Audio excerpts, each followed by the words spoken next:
Friends, if you're looking for real old school laughs, you're in for a treat because we've got them right here.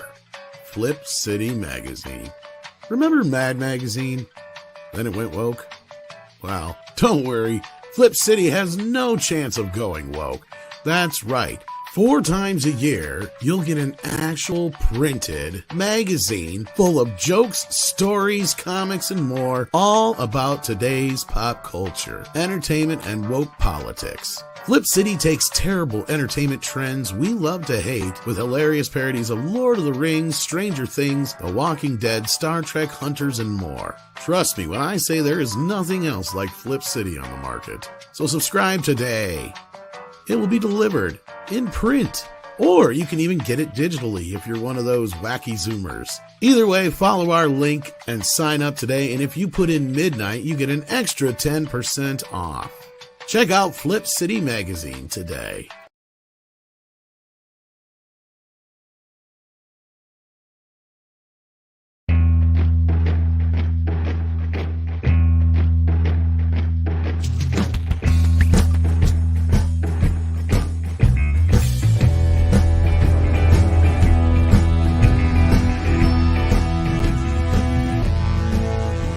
Good morning, everybody, and welcome to Midnight's Edge in the morning. I am Tom Connors. I am your co-host and MC. Welcome, welcome, welcome. We have the boss man with us. How you doing, Andre? I'm doing excellent. Greetings. Loads of stuff to talk about, and we have the absolute best panel to talk about it with. Well, we may even have some more people joining us, is my understanding, but we'll have to see. We also have with us Six. How you doing? Good morning. Doing well. I had a bowl of cereal because I'm a rebel. Without salad. Yes, rebel, without salad. rebel. Corn checks. Doing well. Good to hear. Good to hear. We also have joining us Paul Chato as well. How you doing? Hello. I'm doing very well. Thank you. I've got too many things to write about and can't focus on one. I'm still waiting on my TV Guide video. Yep. It's happening. That's what you keep telling me. What I am this time I'm not you're lying. Worse than George R.R. Martin. You know that, right? That's why I'm wearing the sweater. Wearing the Mr. Rogers sweater. I know, look like I feel like George R.R. Martin without. You need to have 700 hamburgers to catch up. That, of course, is Mr. Culture Casino. How you doing there? I'm fantastic. It's going to be a great day. We have the perfect person to talk about the crazy that's going on right now. Well, yeah. So I went to bed early last night and I wake up to some crazy shit. We have WDW Pro from that Park Place to tell us all about that nonsense. Yeah. So welcome, Pro. How are you been? Half the time I'm on this show, I seem to be in trouble for something. What's going on? It's funny how that works. I mean, funny how that works out. We need to be better at inviting you at the times when you're not in trouble. Back into the frying pan Pro goes, but yes, it's news that broke last night and definitely caught me off guard.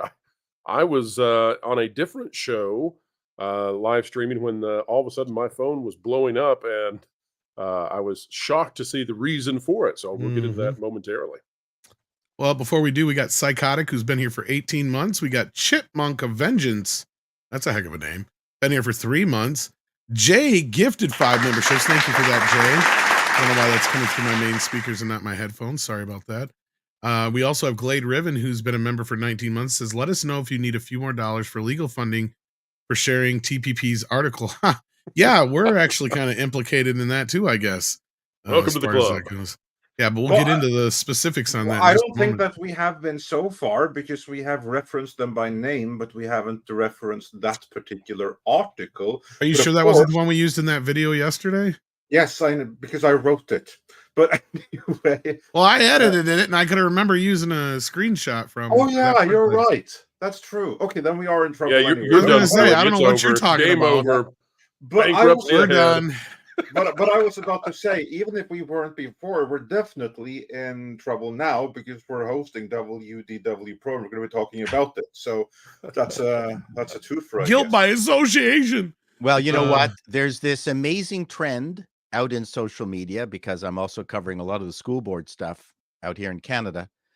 And the people who post what they're actually teaching in schools are being threatened with lawsuits for publishing to the public at large the printed documentation these left-wing Marxists are actually foisting on the kids.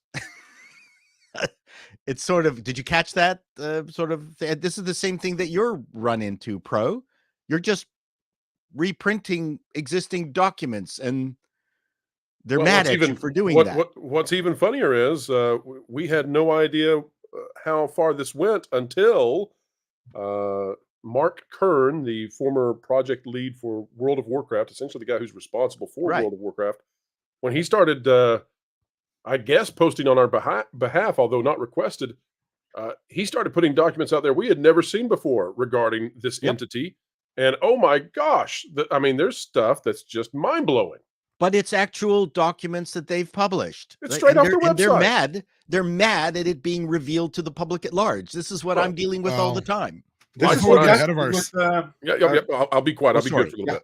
Go for it. Well, no, go ahead. I was going to say we should probably set up what we're actually talking about before we get I agree. Oh, you're fine. You're fine. It's a big topic of the day, but we got STR Red Wolf who sends in $5, says, Ack, it's the end of the world. Midnight's Edge in the morning is early. Well, we're early because we only have Pro for a limited time. So before we I was happy to be here longer, and then I don't know, stuff happened. I don't know what's going on. That happens when you were being sued. But so Andre, where do you want to begin with this? Where should we break this down? Yeah, well, to briefly catch everyone up then. This all started because that Park Place, which now has one of the best journalists in the business, namely John F. Trent, who has been firing on all cylinders since he got there, just like he did before. He has been looking into Gamergate 2, which is what we are officially in right now. And to that end, he also looked into one of the other Sweet Baby Inc. like consultation companies. This one is called Black Girl Gamers, right?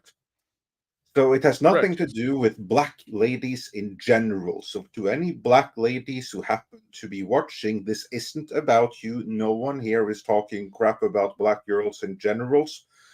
We are simply referring to the consultation company, the Marxist commie consultation company, Black Girl Gamers, which are explicitly about fostering DEI in gaming.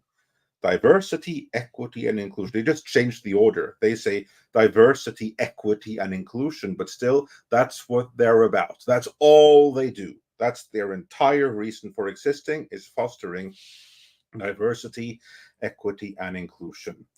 And they, of course, have made many statements to this end before, on video and everything. And the CEO of the company, on an occasion, bragged about not hiring any white people in a certain context for a certain project, because that way all the other writers would feel safe, because there would be no microaggressions coming from these horrid white people. I'm paraphrasing here, she didn't use those exact words. But still, those words were used in video. So that Park Place did a story about it. And they did not take kindly to their own words being exposed and brought out to a larger audience and used against them. They call this fake news.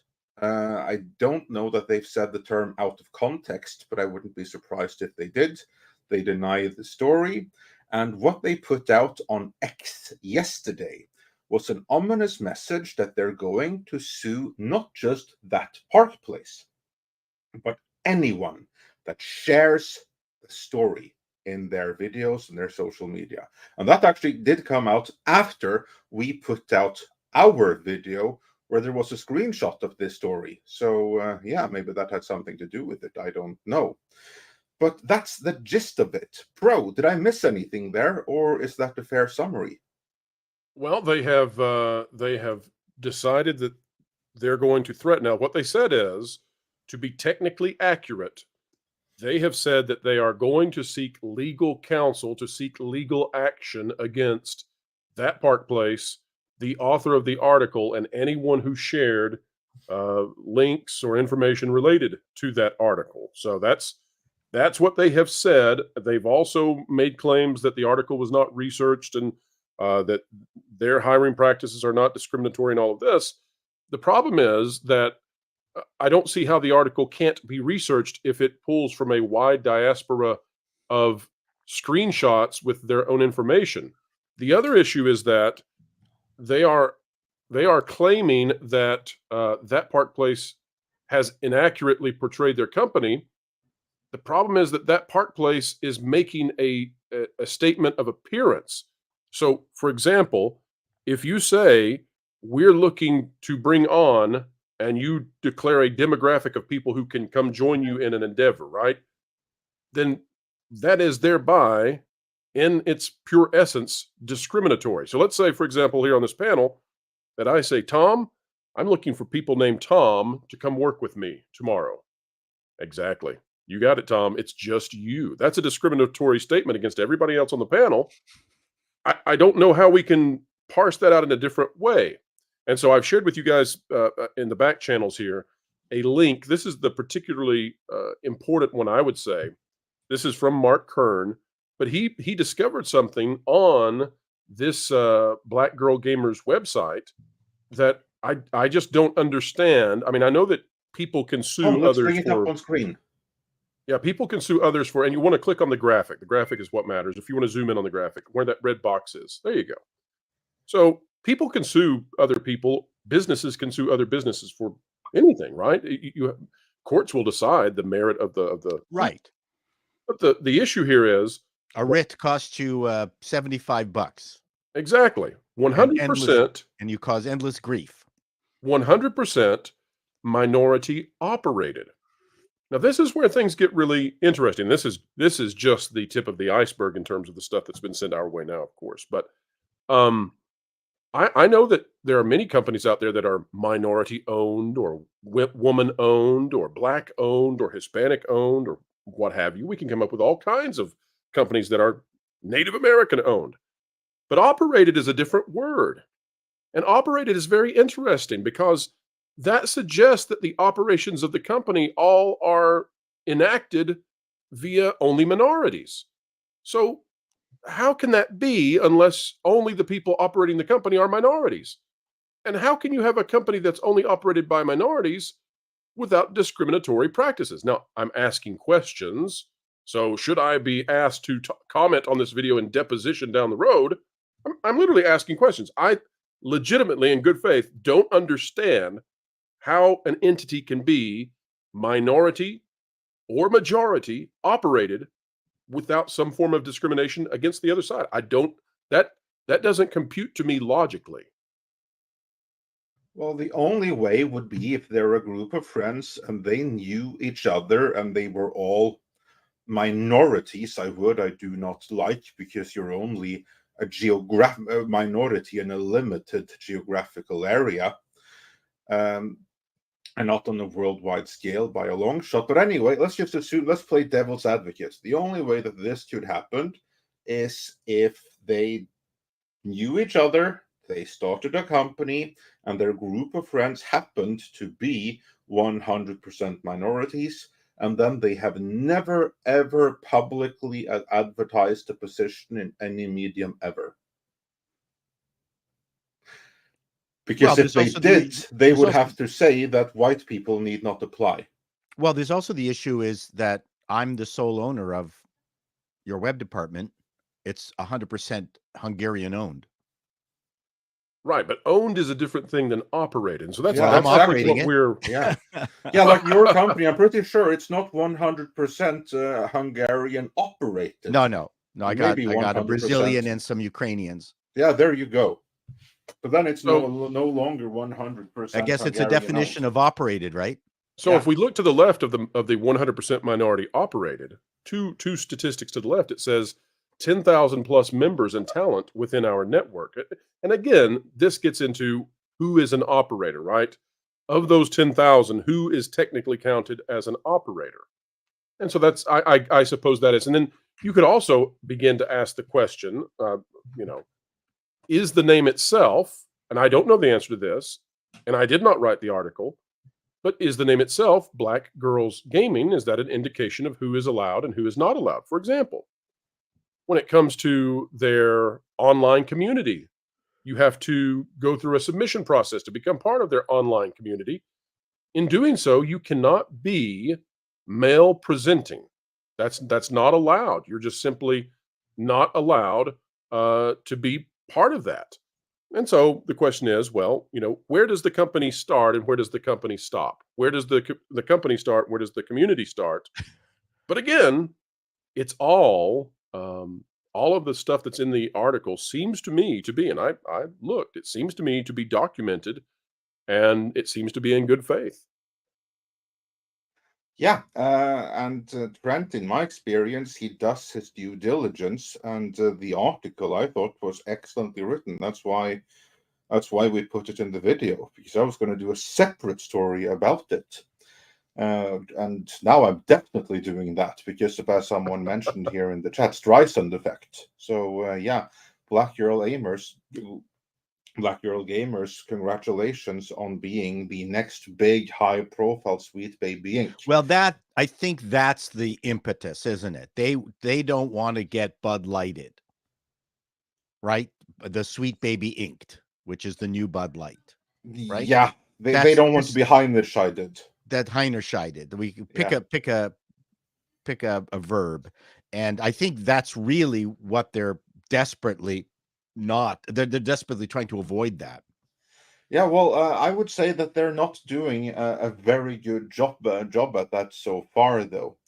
And let me read this to you guys from their frequently asked questions. Yeah, Tom, go into the frequently asked questions page. I'm going to read this bottom one without comment. So I'm not taking any position on it. I'm simply reading it verbatim. Last question on their frequently asked questions for the website. Can my white husband join? He's black on the inside. The answer is, if you don't leave that man at home. This is the kind of discourse. I'll leave it at that. I won't give any comment as to what I think about it, but say it again because it is rather confusing. Can my white husband join? He's black on the inside. If you don't leave that man at home.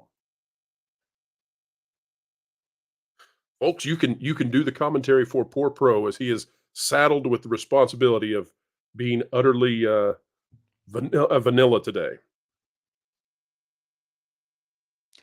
I don't even know what that means. This is where my English suddenly reached its end. No, I don't think it's your English abilities, Andre.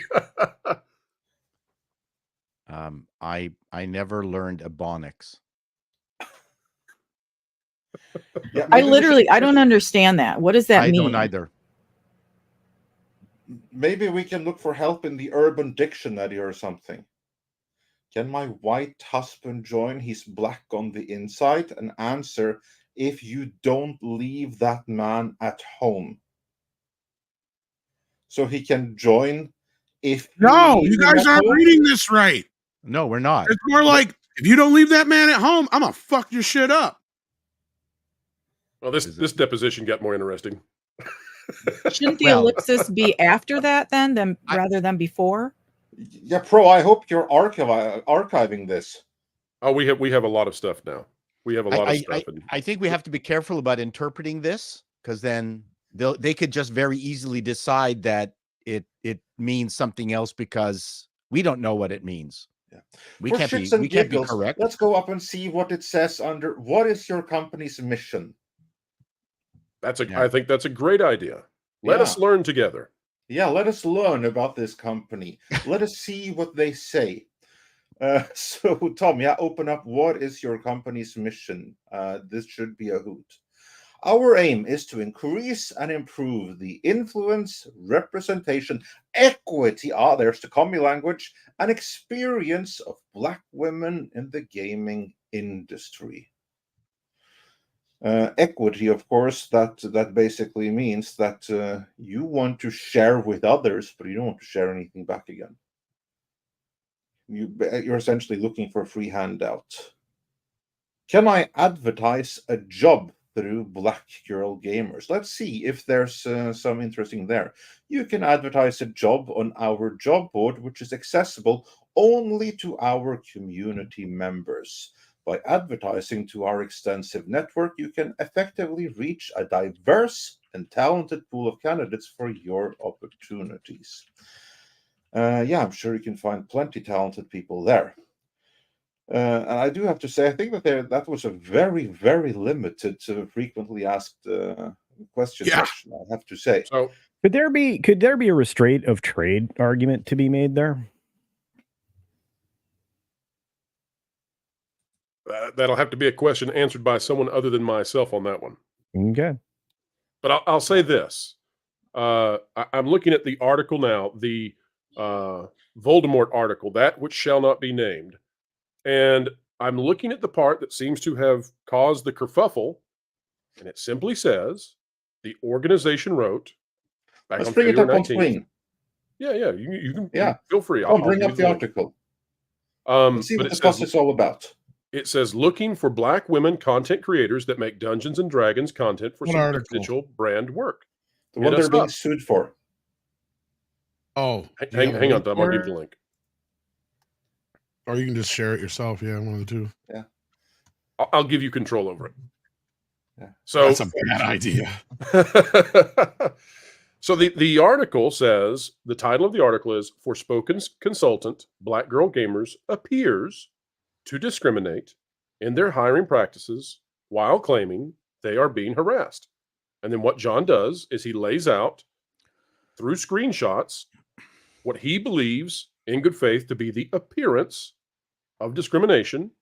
And then he relays the claims that they make that they are being harassed. It's, you could debate how much of it is editorialized. You can debate how much of it is opinion. But you could take out all of the rest of you could take all of the words out of the article, and you could just go with the screenshots that he's provided.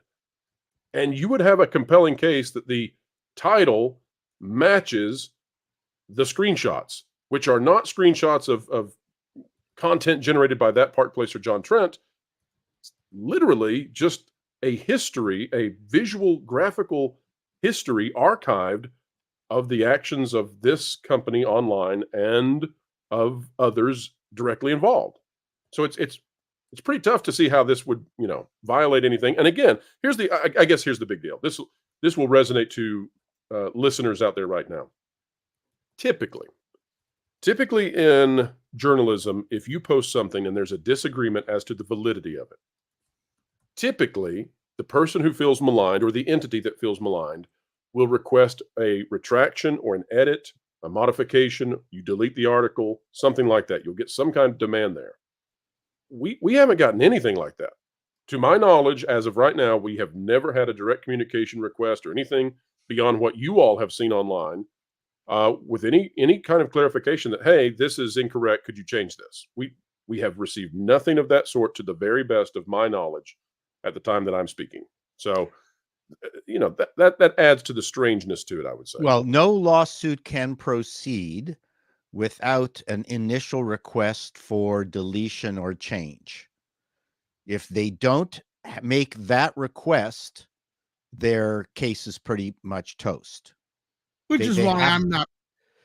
Yeah, they have to give you the opportunity to change, what it is or apologize, unless it's slander or the printed version of slander. Libel. Yeah. Libel. Hello, everyone. Yeah. We have the Hello, perfect Jonas. person to ask about that. Jonas, the man of the hour, Mr. Park Place himself. No, Are my. you, Bad are you boy gonna Park Place. apologize? First of all, I have to say that this is John F. Trent's article, and he's doing a fantastic job of covering all of this. And Feel free to send him the link if it's available.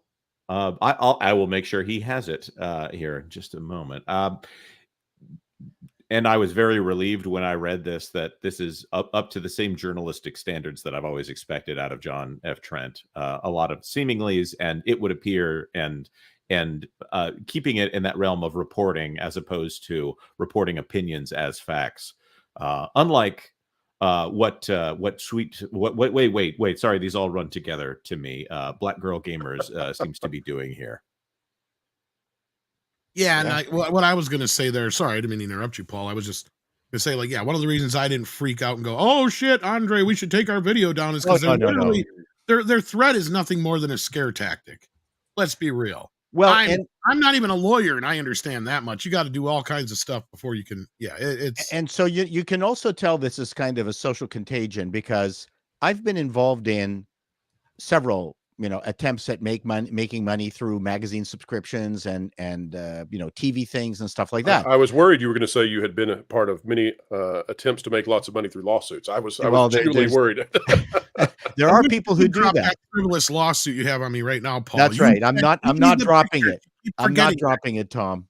And the thing is, the first thing you lead with, and this is going to be a shock to all of you here, is the available marketplace that you represent and how much money the advertisers are going to benefit from being attracted to that marketplace. That's the first thing we've ever done. Anytime I've helped people market their product, we did research into just how many people are involved buying whatever it is that they're selling.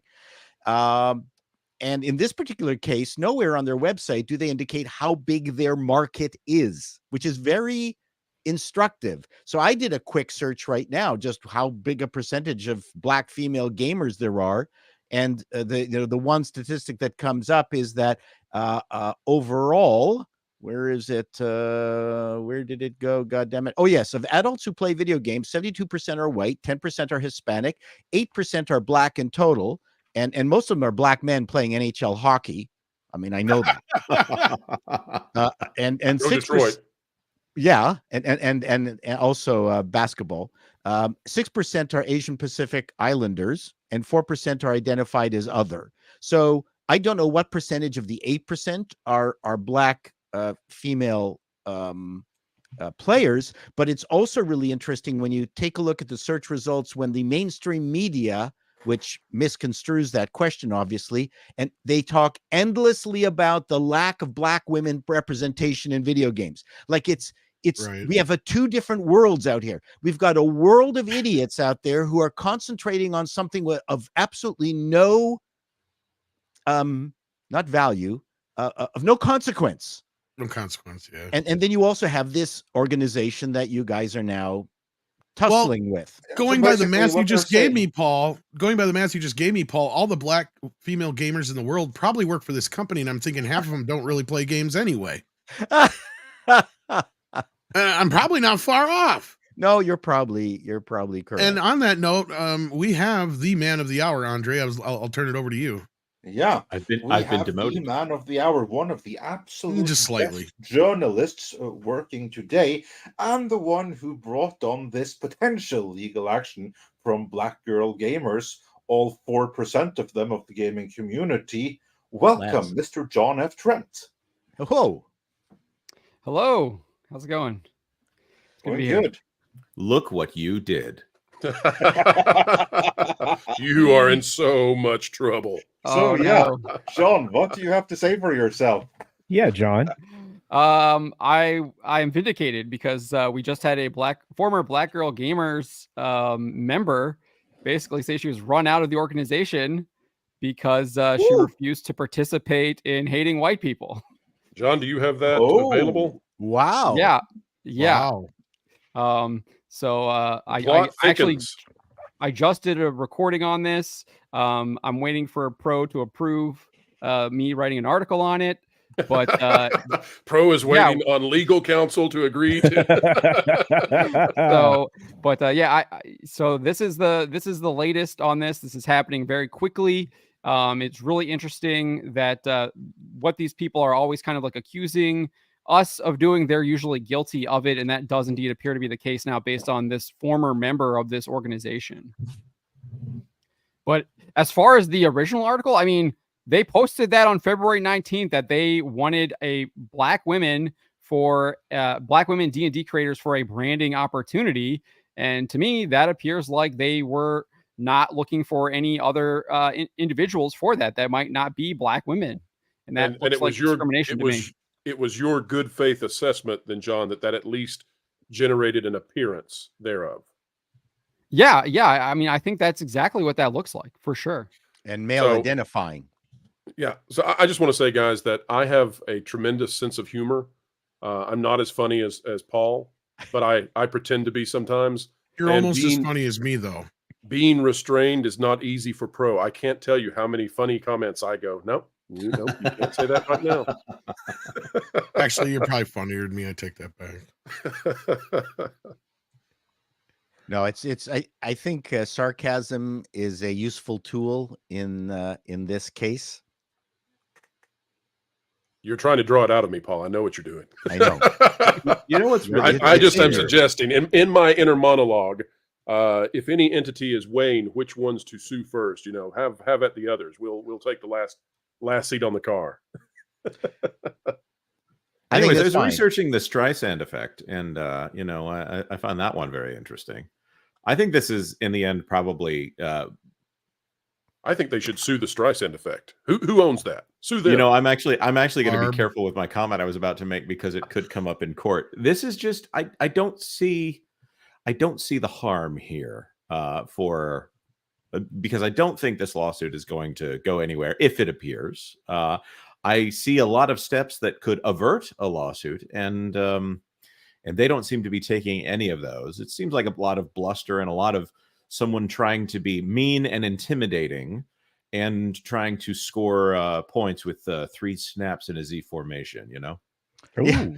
Well, they haven't even sent a letter on a fake legal letterhead to you. It Correct. worked. That No. usually works. I've used that against former employers before. Yeah, usually you see them like I've seen this before when I was at Bounding Into Comics. You usually will see an email or of some sort being like, please take this down. We disagree with this, et cetera. And then if you say no, we disagree, we're keeping it up or whatever.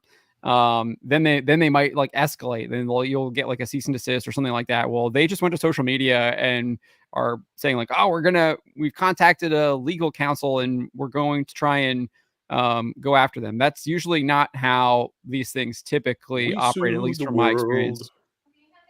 We sue social media. I'll tell you guys this too. Okay, so let's step into a third-party legal theory conversation for just a moment. Let's say that there was someone out there who decided that they were going to declare they had been harmed. Okay, not naming anybody in particular, but they had been harmed. And in order to declare that they had been harmed, they increased the visibility of what they perceived to be harm. Everybody with me right now? So let's say that there was someone out there who called another person a dirty doo-doo head and they didn't like them. And the person who felt slighted by that posted back to that comment and said, we've been harmed. This has harmed us. Well, it would seem to me that would be an intermediating event. It seems to me that would actually be artificially inflating any kind of perceived harm by bringing attention through your own self to the thing which you say you don't want attention brought to. So that seems odd to me in the world of theory. Good bit of verbal terpsichore there, Pro. Holy Why? smokes. Or Thank you. Call it the Barbara Terpsichore, I tell Streisand you. effect. I mean, I that's kind of what you actually just understood. explained. I actually understood your thread there. I can't do what you just did. That was good. Thank you. Slickery. Terpsichore. I mean, really, what you just described is kind of the similar to the Barbara Streisand effect, which is what we have here anyway. Regardless of whether or not they may think they're actually not doing these things or are doing these things, I think the fact that they're being busted by it and the fact that they're acting out, trying to throw out really lame, threats of a lawsuit. It's not even really a threat of a lawsuit. It's a threat to talk to a lawyer about maybe doing a lawsuit, right? That's the thing. It's such a convoluted kind of and that's why I kind of giggled at it when I first saw it, and I didn't run in panic or anything like that. Which Andre will tell you, I'm really good at running and panicking. Well, I'll tell you why it's a little bit more serious to me than what it could be. And the reason is because there are tremendous amounts of money behind the institutionalists who seem to back these kinds of groups. And so when there's a ton of money, That's true. And when somebody could say, you know what, we really don't want to fight those guys, but we'd love it if this other group fought them. Here, take our bundles of money. Now, I'm not saying that's happening at all, but I'm suggesting that in the world, there are scenarios such as that where that can be an issue. And so that's why we're being cautious. Yes, and I have to admit it, I lied. I don't really run too fast. No, actually I Well, sprint in for very in short spans of bursts. time. I was gonna say in short bursts, I'm pretty quick. But no, like I see what you're saying, Pro, and it would be worth certain people's time and effort to probably go after you guys, even if it wouldn't be worth it because they wouldn't win at the end. But it'd be worth it just to cause enough of a headache for everybody. And Yeah, it's called lawfare. Exactly, lawfare. Thank That's you. not happening right now, Culture. That does not happen in North America. We have not seen any evidence of lawfare. Now that was conversational ipecac right there. Is it Especially opposite day today? What'd you say, John? Sorry. I just said especially this week. We haven't seen any of it this week at all. Right. This is obviously a distraction here by Nelson Peltz and Tryon Partners to keep Bob Iger from doing what he does best. I really, from a content perspective, I wish they would have waited until after the shareholders meeting when we might have had a little bit of a lull, Or after this big news that dropped today. Oh my God! Oh, This is, I mean, yeah, the biggest news. That's Are we talking?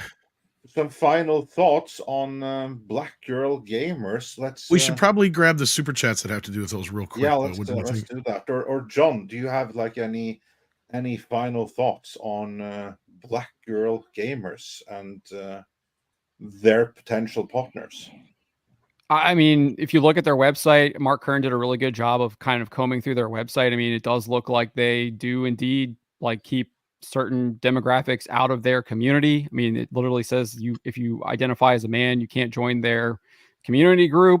If there's a number of like FAQ questions as well that are on there, where there's like one that's like, if my husband is white, is he allowed to join? Yeah, we covered that one. Yeah. Okay, yeah. So there's a lot of different other examples that like seemingly add up that they do indeed discriminate against certain demographics. So that's pretty much it. I mean, like it's all on their website. They're the ones who posted it. We are just like taking screenshots of it and putting it in news articles. So it's not like I'm making something up out of air. It's like, yeah, it's like here's what they posted.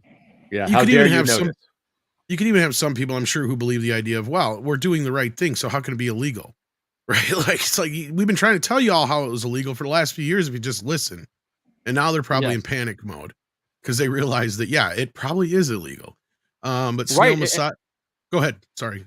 Yeah, sorry. I was just going to say, I mean, this does tie in with, I mean, obviously it's not directly tied in with Disney, but we do know that America First Legal has filed an EEOC complaint against the Walt Disney Company for similar activities with their Reimagine Tomorrow program. So this is something that is going to be continually cropping up, I think, because a lot of this, there is a huge pushback against a lot of these initiatives that look like they do violate a lot of laws in the United States and potentially in the UK, because I think that's where they're based. Black Girl Gamers is based in the UK. Their founder is a Londoner, so I'm not super familiar with UK law or anything like that. But well, they're a little harsher over there. I know that. Yeah, I'm just disappointed in the FAQ. There wasn't one. What if your husband is a Pam Grier fan? What? I've always been a Pam Grier fan. What are you talking about? Blaxploitation movies. Come on. Yeah. Foxy Brown.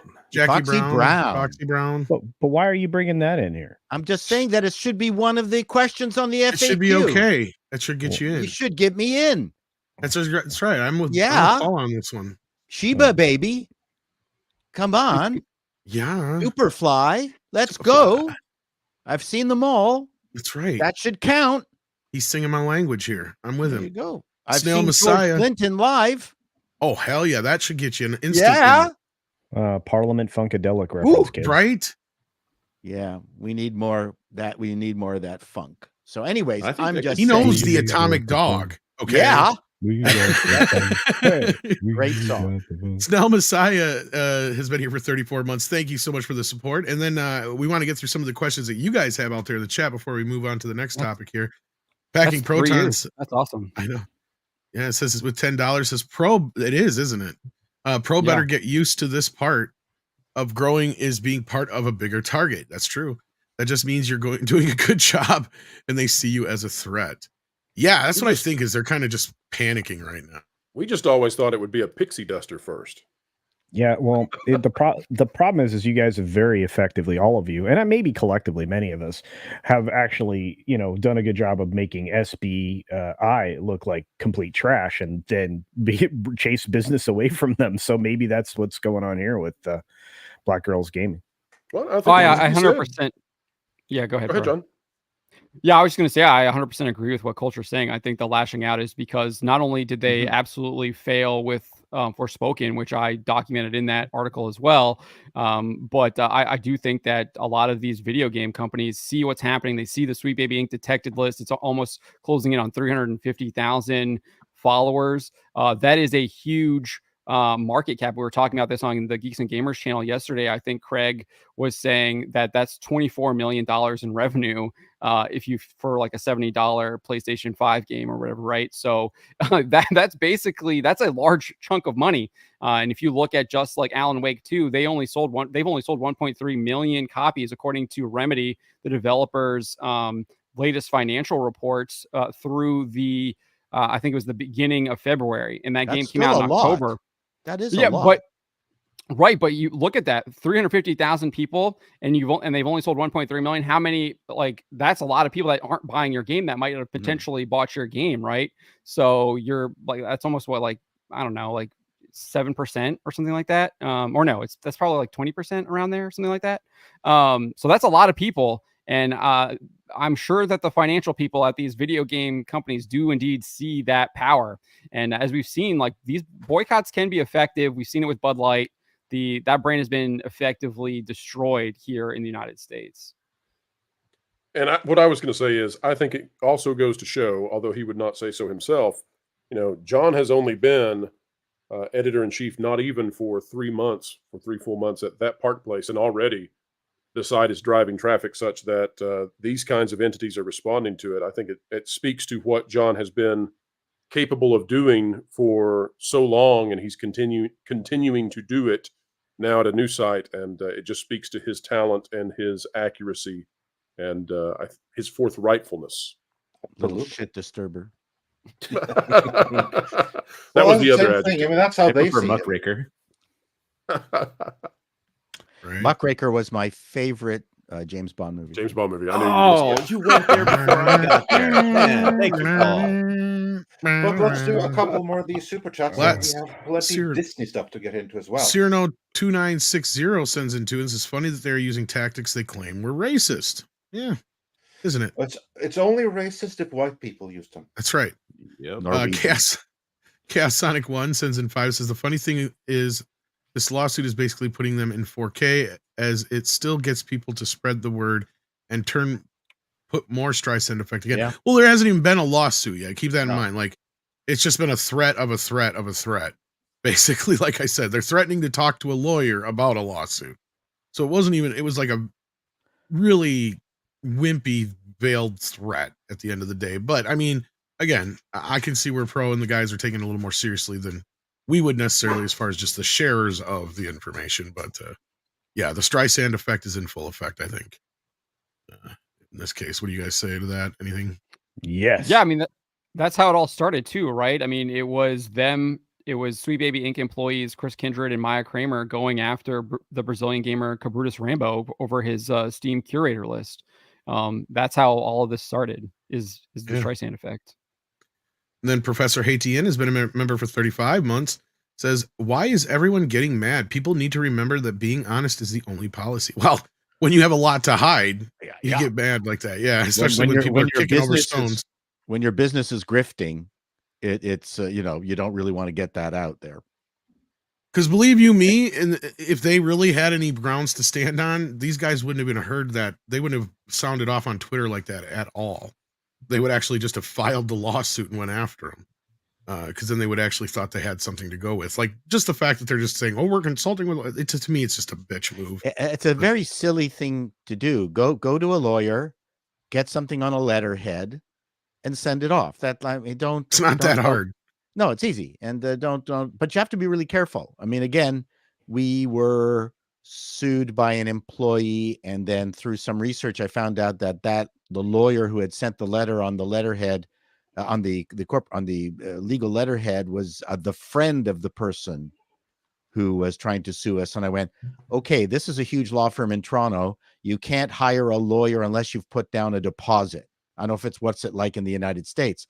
So we actually contacted the lead. That's not the president of the law firm, but it's the senior partner, and said, by the way, this lawyer is working with this individual. Has that individual actually paid your minimum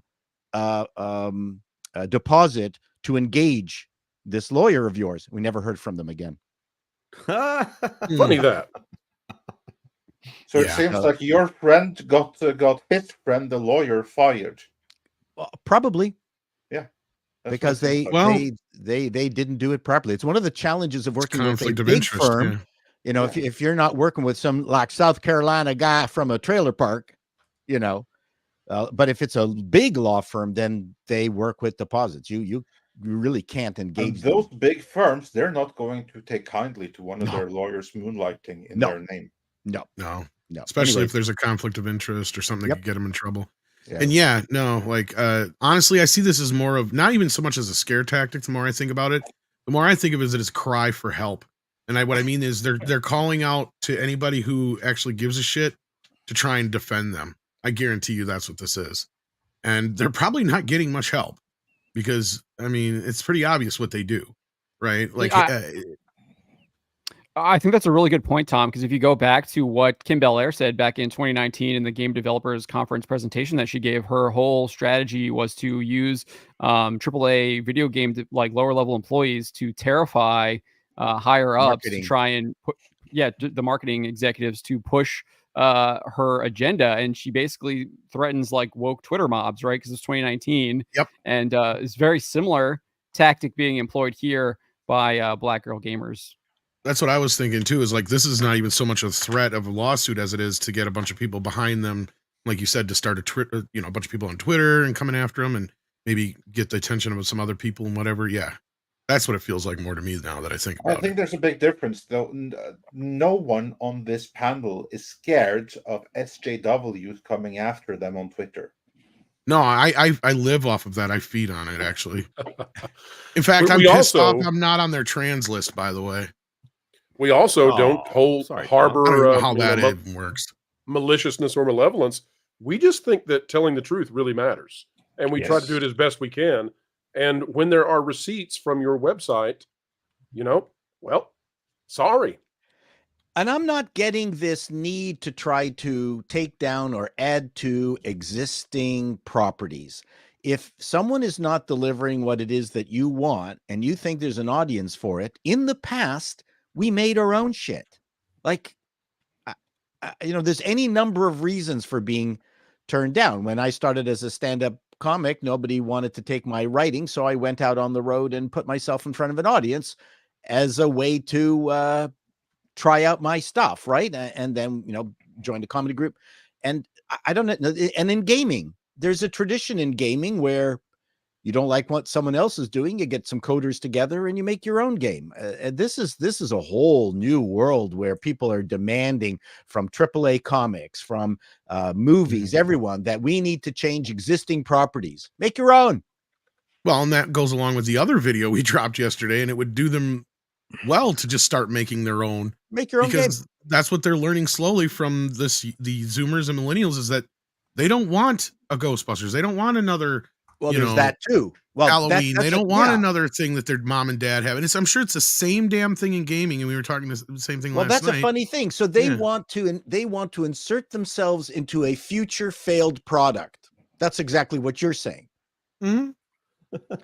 Well, not only that, it obviously goes back to the fact and you're eroding the classic audience for it too at the same time. This is exactly what we've been telling them for 5, 6, 7 years now, Andre, almost going on. I mean, something like that. Yeah. Yeah. So I will say that. Yeah, go ahead, Jonas. No, I just think it's hilarious that Warner Brothers is in some kind of danger because they're fighting over the 100-year-old rights to Superman.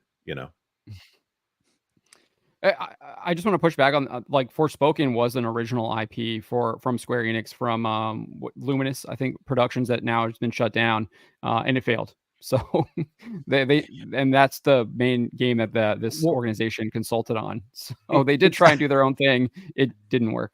Well, and that's usually the case, yeah. And then the last time they I mean, think about this. I mean, the big game consortium that Andre loves bought up Volition software to produce a Saints Row game. Yeah, and that thing tanked hard. I can't even believe just killed the studio. I mean, it's the same thing. Very similar. Very similar to Luminous, yeah. It's gone. Well, what are the main complaints is when they turn around and they modernize a lot of these games that we've already had a certain way, right? Like that's generally where the complaints come in.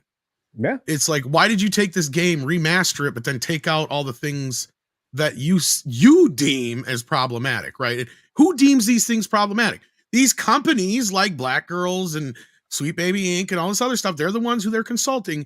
And I give Tennille the best credit for putting it this way. All these companies are people who come in, they break their window, and then they sell you a new window, right? You literally didn't have a problem before, but now you're creating a new problem. But they're like, well, guess what? Best part is we got a brand new window sitting right here to sell you. So that's what they're panicking about, is they're realizing that the grift is up, right? A lot of people like to call us grifters and shit, but the real grift is these people. These people are actually consulting with these companies, taking their money, making them believe if they don't do these things, that they will be mobbed by Twitter people and SJW folk and the trans community and the black community and the insert your community here. And they've got these scare tactics that they use against these companies. And these companies are basically like they're hostages, right? And then you have the other people who go along with it regardless of whether or not they would agree with it or not, because that's just who they are, like Bob Iger.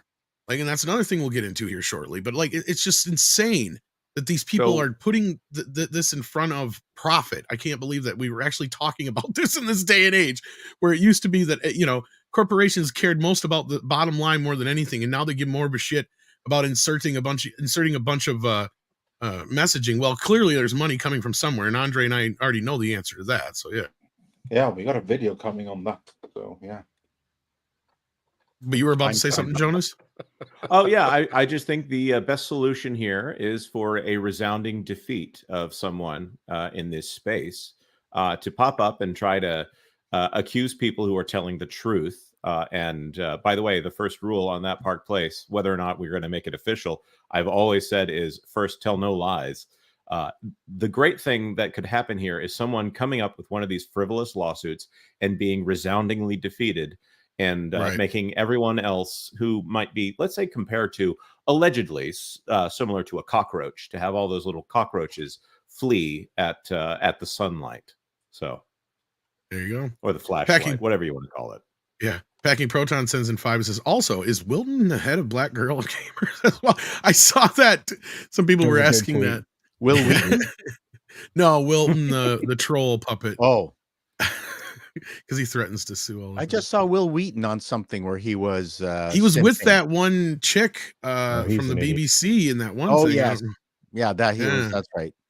And then we got Kathleen Morrison in the house sending in $2 and says, so is this Purge the movie prequel plot? Oh, what she's referring to here is that tweet.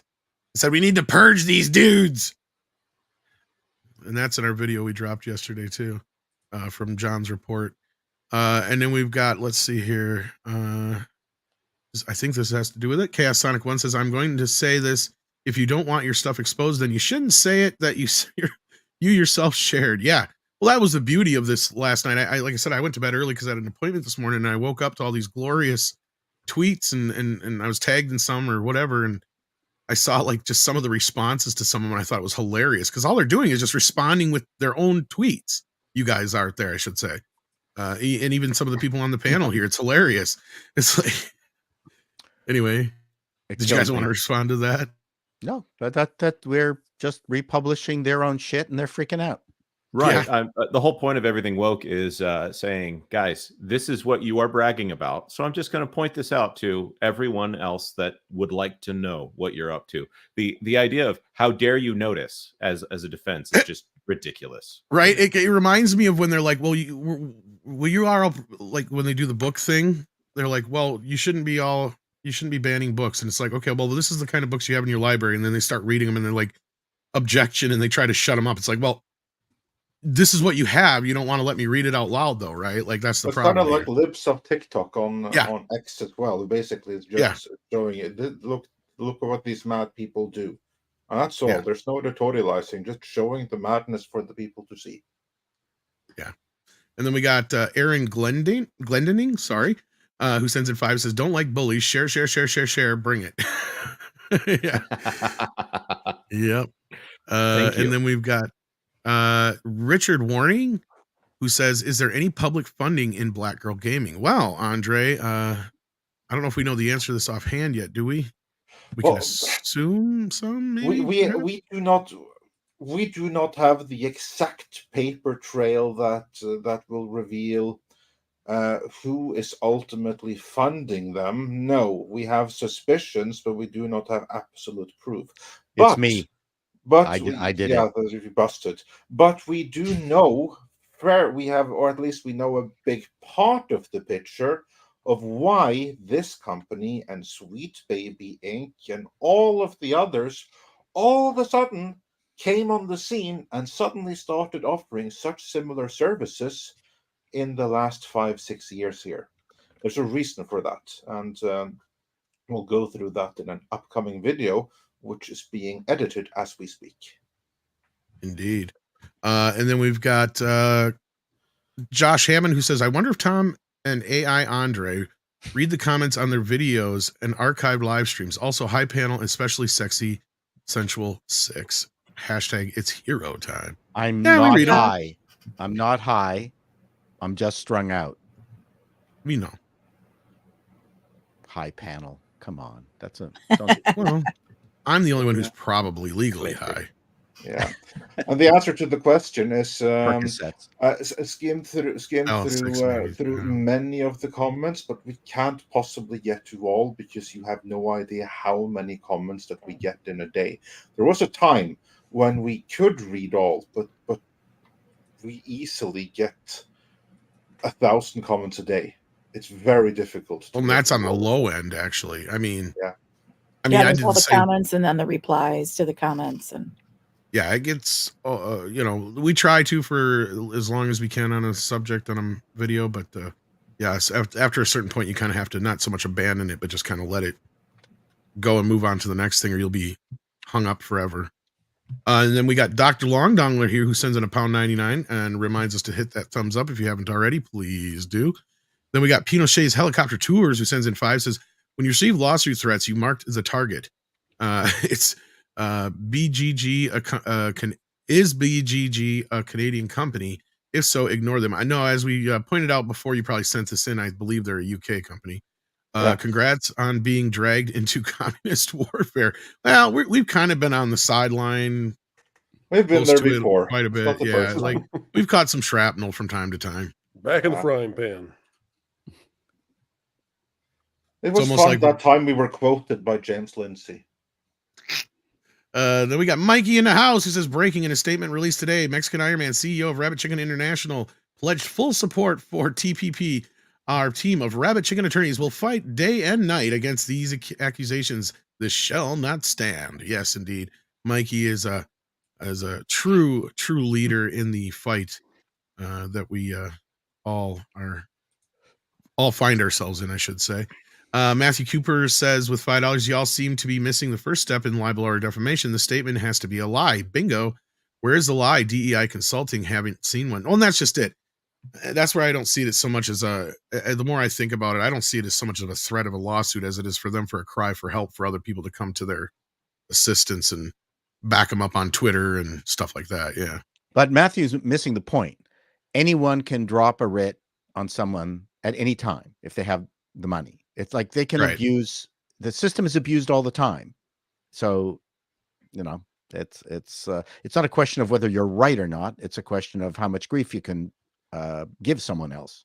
We also have the freedom of the press as well. See, that's the problem, and it's now they have to prove that they're not these things. That's the well, they can just go to Kotaku, who will do a very good and honest appraisal of the entire situation. Shit.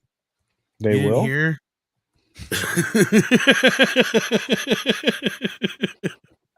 What? I think that was the joke culture. Oh, That was like some 3D chess joking right there. Yeah, The Sumerian is here and he sends it 5. And okay, so Hey. this is about the Peltz thing. Do we have any? We got a couple more. We'll come back to this one. Black Girl Gaming got called out by Gothix on X, says Mikey. Awesome. I don't know if I saw that or not, but yeah. I have yes, it right here. it's I beautiful. happen to have it in the background. I'm going to put it in the private chat. Please do. Yeah. So let's bring this one up right away. All right. because that is pretty glorious. All right. And This- we have actually had her on. Yes. Toxic Femininity. Yes, we have. You know what? I was just thinking in the Black Girl Gamers thing, one of the FAQs should be, do you use product? That's Actually, I think this is one that John had me share. You know earlier on what? stream, but I Only I could could have- join in these jokes. I could have such a good time on that website. I better shut up. well, we we should can do a video for- about it.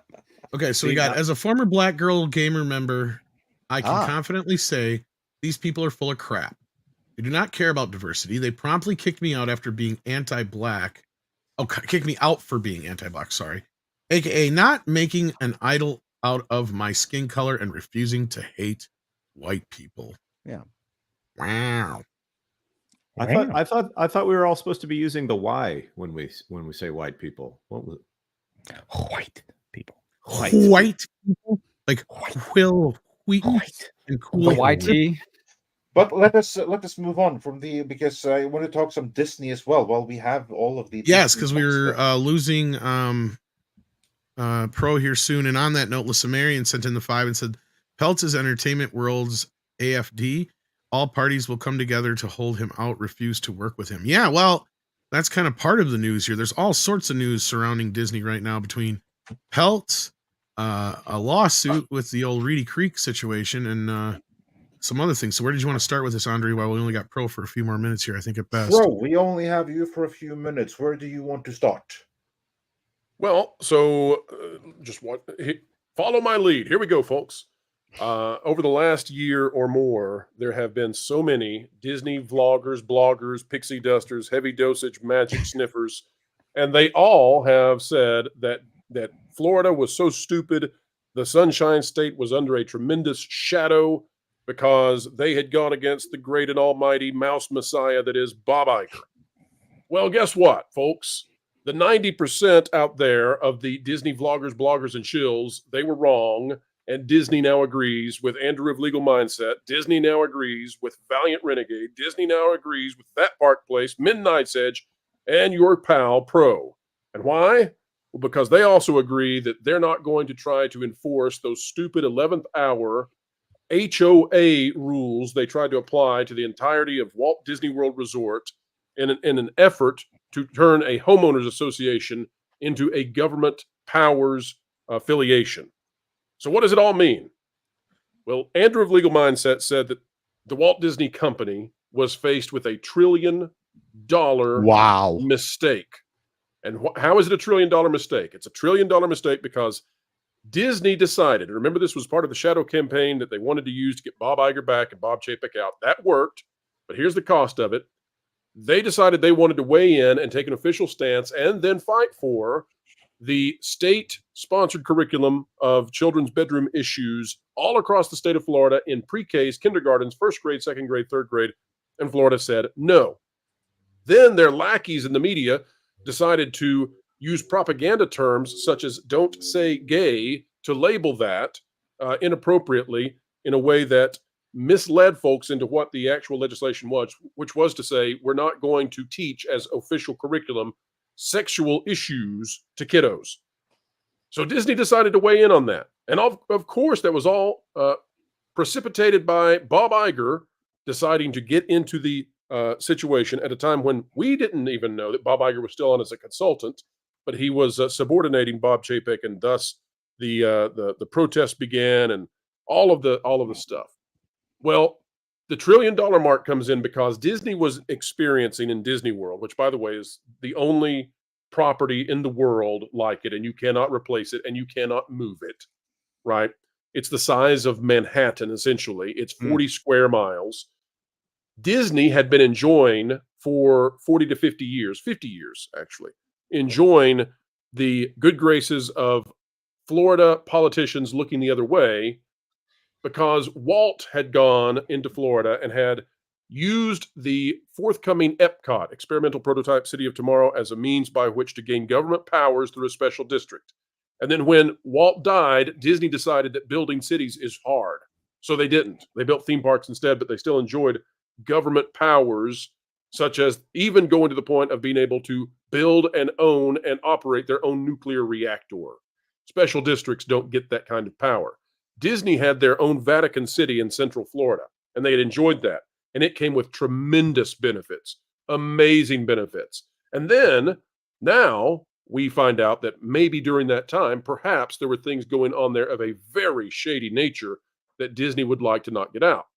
So when the state of Florida decided, hey, if you're going to attack us over these children's curriculum issues, we're going to take a special look at that special district. And Florida did just that.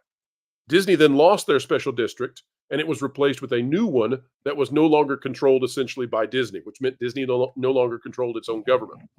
The shills and the dusters decided that Disney would win. They did not. We said they would not because we actually had real Florida attorneys such as Andrew of Legal Mindset, who, oh, by the way, his specialty is special districts of Florida. How about that? And the specialty of the pixie dusters was whatever they could come up with when they spun the wheel of idiocy. Now, where have we arrived? Well, $1 trillion is derived from this.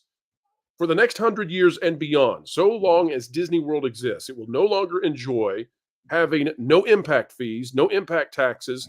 It will no longer enjoy having its own variety and versions of ride inspections, property inspections, and all the more.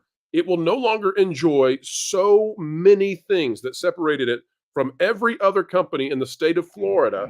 It will now have to play by the rules of everybody else. And when you add up 40 square miles and 4 theme parks and 2 water parks and 2 retail outdoor mall areas, and we can keep going, 2 putt-putt golf, mini golf areas, we'll keep going. When you add it all together and you say, how long will Disney World exist? And how much will this cost them? And how much will inflation impact them? Getting Bob Iger back at Disney by this means, which is what they did. They used this as the cudgel to crash Bob Chapek, get him out there, and get to shower Bob back. It is a $1 trillion mistake that the Pixie Dusters celebrated all the way up until now, and Disney has abandoned them because Disney realized that $1 trillion was better than whatever was coming if they chose to continue to fight it. And it is only ever more sweet, like a Disney World Dole Whip, that it comes days ahead of the ballot vote, because now it is out there for everybody to see that Peltz was right, we were right, and Disney was doing things they should not have done in the Sunshine State. And there's a video all in one take, folks. Wow. Indeed, it absolutely is.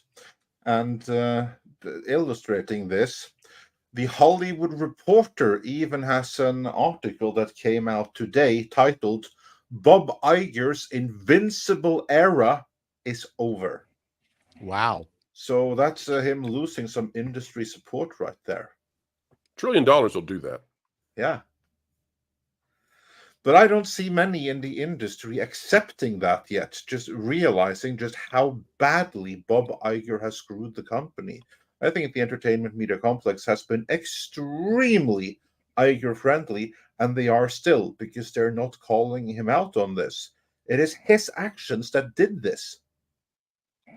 Actually, I will say we have the Hollywood Reporter this morning had an article, an expose, one of those ones where they put up a big cartoon image of an executive embarrassing themselves or being crushed under the weight of something. Yeah, that's the one. That's the one.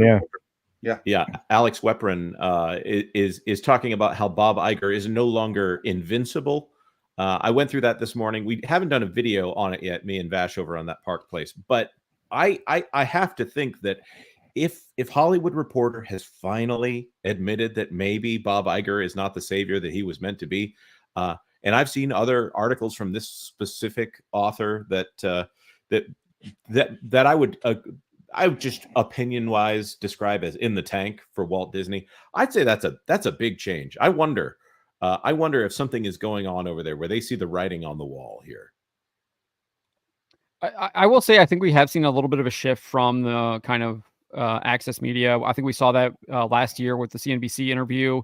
I did feel like he got asked a couple tough questions there, and I feel like he really kind of fumbled the ball on that last fall. And then obviously the book deal summit stuff.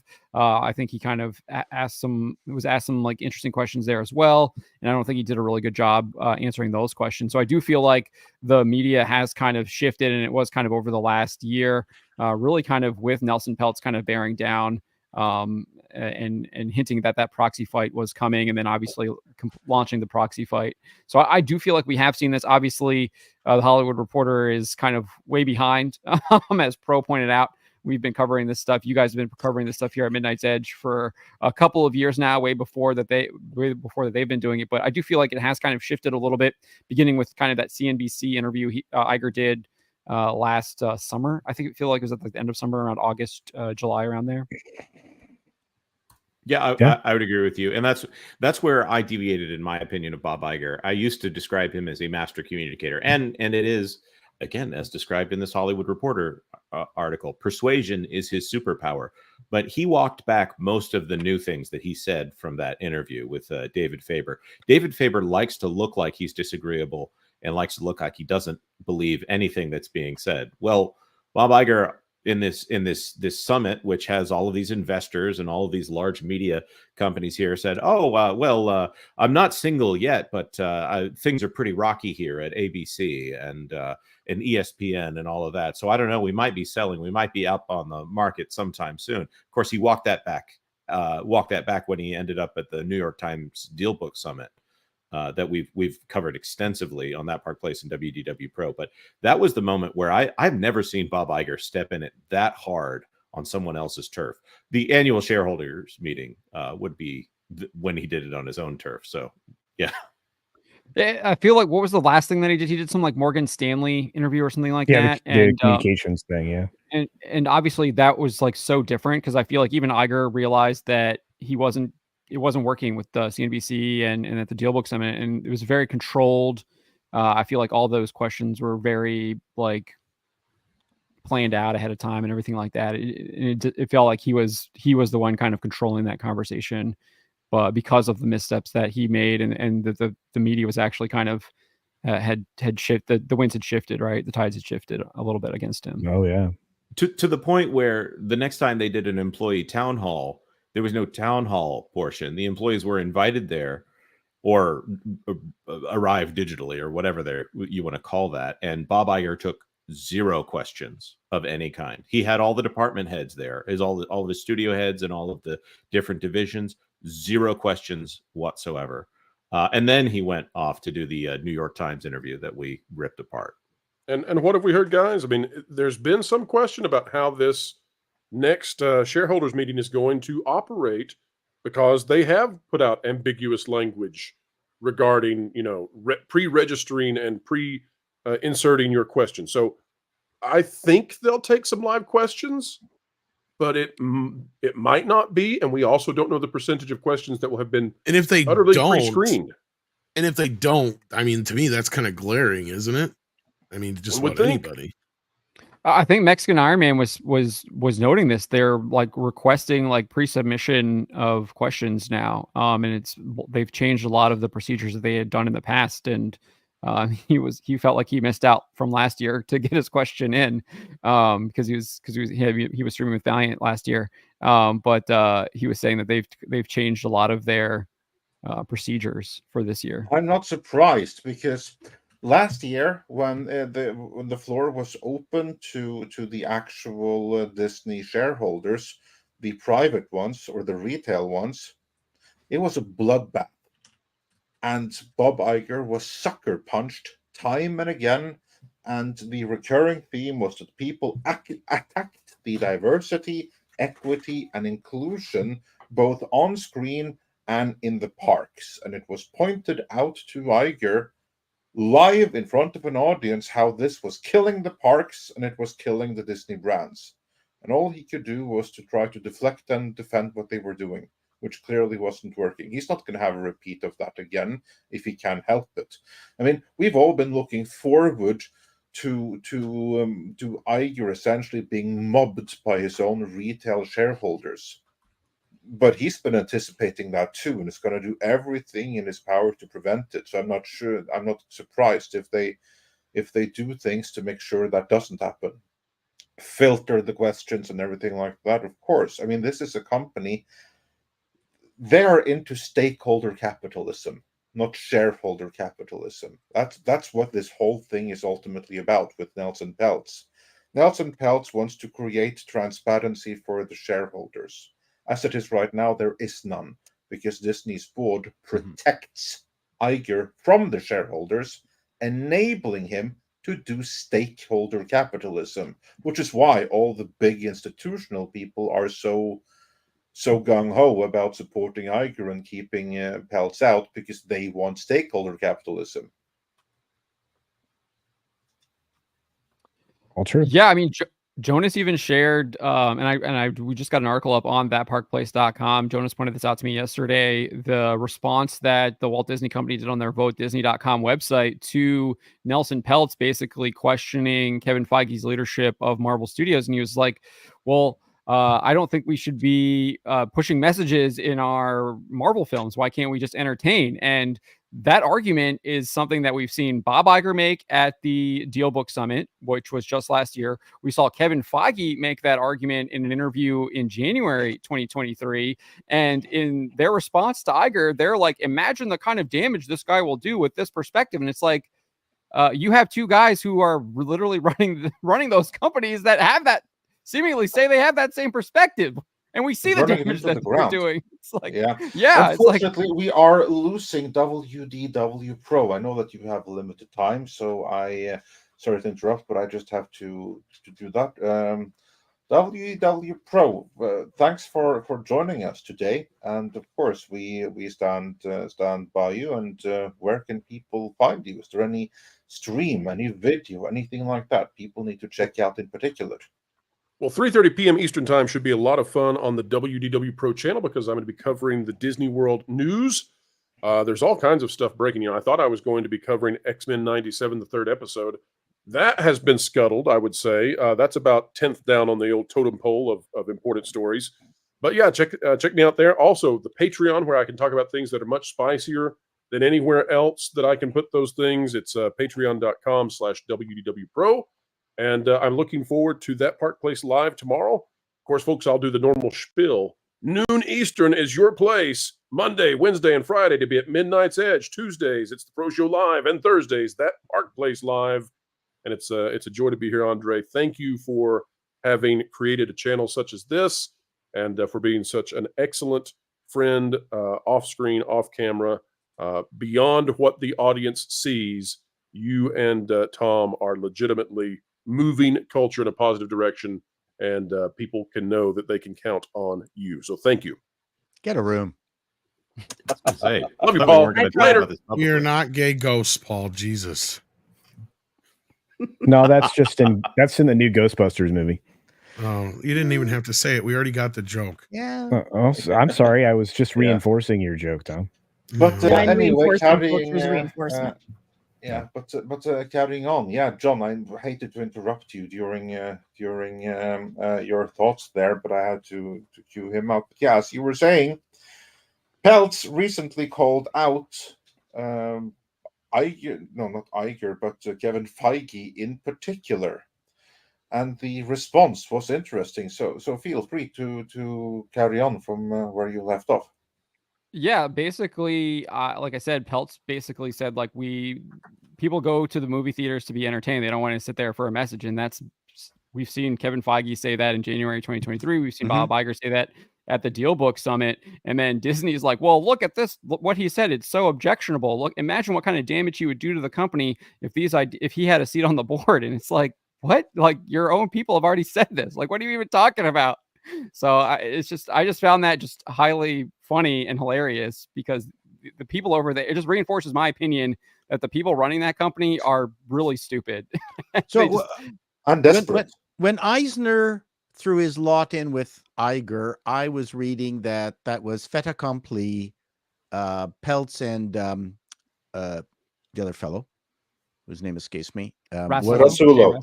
Rasulo was dead in the water. We're not going to be able to join the board. And then I've been reading lately that might not be the case. Are you able to explain that? Well, I yeah, think this is because what most recently happened here is that yet another company put their support behind Yes. Nelson Peltz. Oh, now, that's what it is. gentlemen, for those who are not familiar with these companies, what are these companies that suddenly back Iger and Peltz respectively, and what does their support actually mean, and how normal is this in proxy fights in general? Jonas, let's hear from you first on this. Sure. This is usually where I would defer to Valiant or even Culture on this. They ISS, Institutional Shareholder Services, and Egan Jones right now are two proxy advisor companies. There's another one, Glass something. I almost said the name of a law firm, but these three in particular have weighed in on the issue, and they advise other companies on how they should vote their proxies For free, and probably. yes, absolutely. Indubitably. Institutional Shareholder Services came out in support of Nelson Peltz and against Marielena Lagomasino, Wow. head of the compensation committee there at the Walt Disney Company, specifically because they think that there should be more oversight on the compensation issue with Bob Iger in particular. He likes to compare Disney in terms of media peers when he's talking about performance. They write their shareholder proposals and their annual shareholder statements as if they're being compared to Discovery and Warner Brothers and Paramount and Comcast. But when they write their compensation packages, they're writing them as if they're being compared to large technology companies like Alphabet and Amazon and Meta. So they're kind of they're mixing their Venn diagram here. Glass Lewis, thank you very much. I'm not going to take credit for coming up with that name off the top of my head. So since then, Glass Lewis said, no, you need to vote for all the Disney people that are already there. And okay, boring, move on. The one that came out today is Egan Jones. That's actually not boring. Why would they say that? What's in it for them to make such a recommendation? Well, I can only theorize. I'm not familiar with Glass Lewis, as is probably indicated by the fact that I didn't even remember their name. As far as I know, that's the first fighter in Mike Tyson's Punch-Out. I'm very Joe. funny. That's right. Something I forgot to mention, by the way, on Institutional Shareholder Services. Two very important facts here. They withheld on Jay Rasulo and recommended for Michael B.G. Froman because they felt that Rasulo would be too much tension between Rasulo and Iger, because Rasulo was one of the many people who were passed over for the CEO position. The very important item about Institutional Shareholder Services, though, is 20 years ago, they withheld against Michael Eisner for a board seat, and 43% withheld their votes because of that recommendation from Institutional Shareholder Services. So in this very dramatic shareholders meeting 20 years ago, Michael Eisner was only, what is that, 57% either voted to approve Eisner, and so he stepped down from the CEO position, and he stepped down as executive chairman and stayed on as CEO until they found their next CEO, which ended up being Bob Iger. So they are very influential in this space, and as Valiant has said, they cover a third of all proxy votes here. So they're big, and it is a big darn deal, to the point where Disney actually responded, and they responded like a grown-up instead of responding like with this, oh, they're oblivious, oh, they're inane, oh, they're dangerous, like they do with Nelson Peltz directly. Mark Parker, the executive chairman, wrote a letter saying, we disagree with the statements by ISS, and we think that they might have not considered this. So if there's any indication between the responses that are these veiled commentary by Iger spokespeople that are calling people, basically insulting people and calling them stupid, or a legitimate grown-up response, you can tell how scared Disney is by the promptness, the fact that it wasn't Iger, and the fact that it was polite. So if that's any indication of how scared they were by the ISS commentary. All right. Any questions there before we move on? No, I think you covered it pretty well. Cool. Egan Jones this morning, they said no, we want to approve of Peltz and we want to approve of Rasulo because they think that they will be additive to the board, and that CEO succession process right now is mostly being chaired by the people who were in charge of the CEO succession process last year, except for James Gorman from Morgan Stanley is being added to the board. They feel that the board is too The board. beholden. I like is that. the board. I like well, in this case, then Freudian Bob Iger slip, but a good one. is It's the that. queen. Yeah. The resistance is futile when Bob Iger comes in the room and says, I am going to recommend. He handpicked his successor last time, and the same. The board is kind of a Borg of Bob Iger, though. That's the thing. You're not wrong. I mean, you slipped it, but it's true. Like, I That's mean, right. we One pointed of out many 12. a time. Yeah. So they're essentially saying that Bob Iger is picking a successor, and having Nelson Peltz on the board would actually be additive to that process because shareholders would have some assurance that it's not just going to be, well, whatever he did last time, where he essentially said, instead of a 1-year process of interviewing with each member of the board just took Bob Iger's word when he said, no, it's Bob Chapek. And by the way, I'm leaving, establish him now. And by the way, I'm executive chairman and I'm in charge of creative for the company. So, yeah. Wow. I don't know Let's see enough what to you got. comment on Glass Lewis, so maybe culture. Okay. Well, I would say you sent this in the background. So Oh yeah. no, this is Glass Lewis's support going back to the 18th, where they're saying, vote strictly the white card. I still can't believe how racist that sounds, but it's fine. I guess for Disney. Anyway, no, what's really funny is, and this is something I know Jonas is familiar with, is that, both of these proxy services entities that are, taking up position behind Peltz have taken his side many times with many other corporations, going all the way back to P&G. I mean, that's over a decade ago. So it's, we're starting, you're getting a lot of support from these proxy service advisors that really are standing behind, what Peltz wants to do. The Glass Lewis thing is what it is, but I mean, you have, a substantial portion of these advisors saying that, Iger is not the right choice. It's been going the wrong way for a long time. And, Peltz is correct.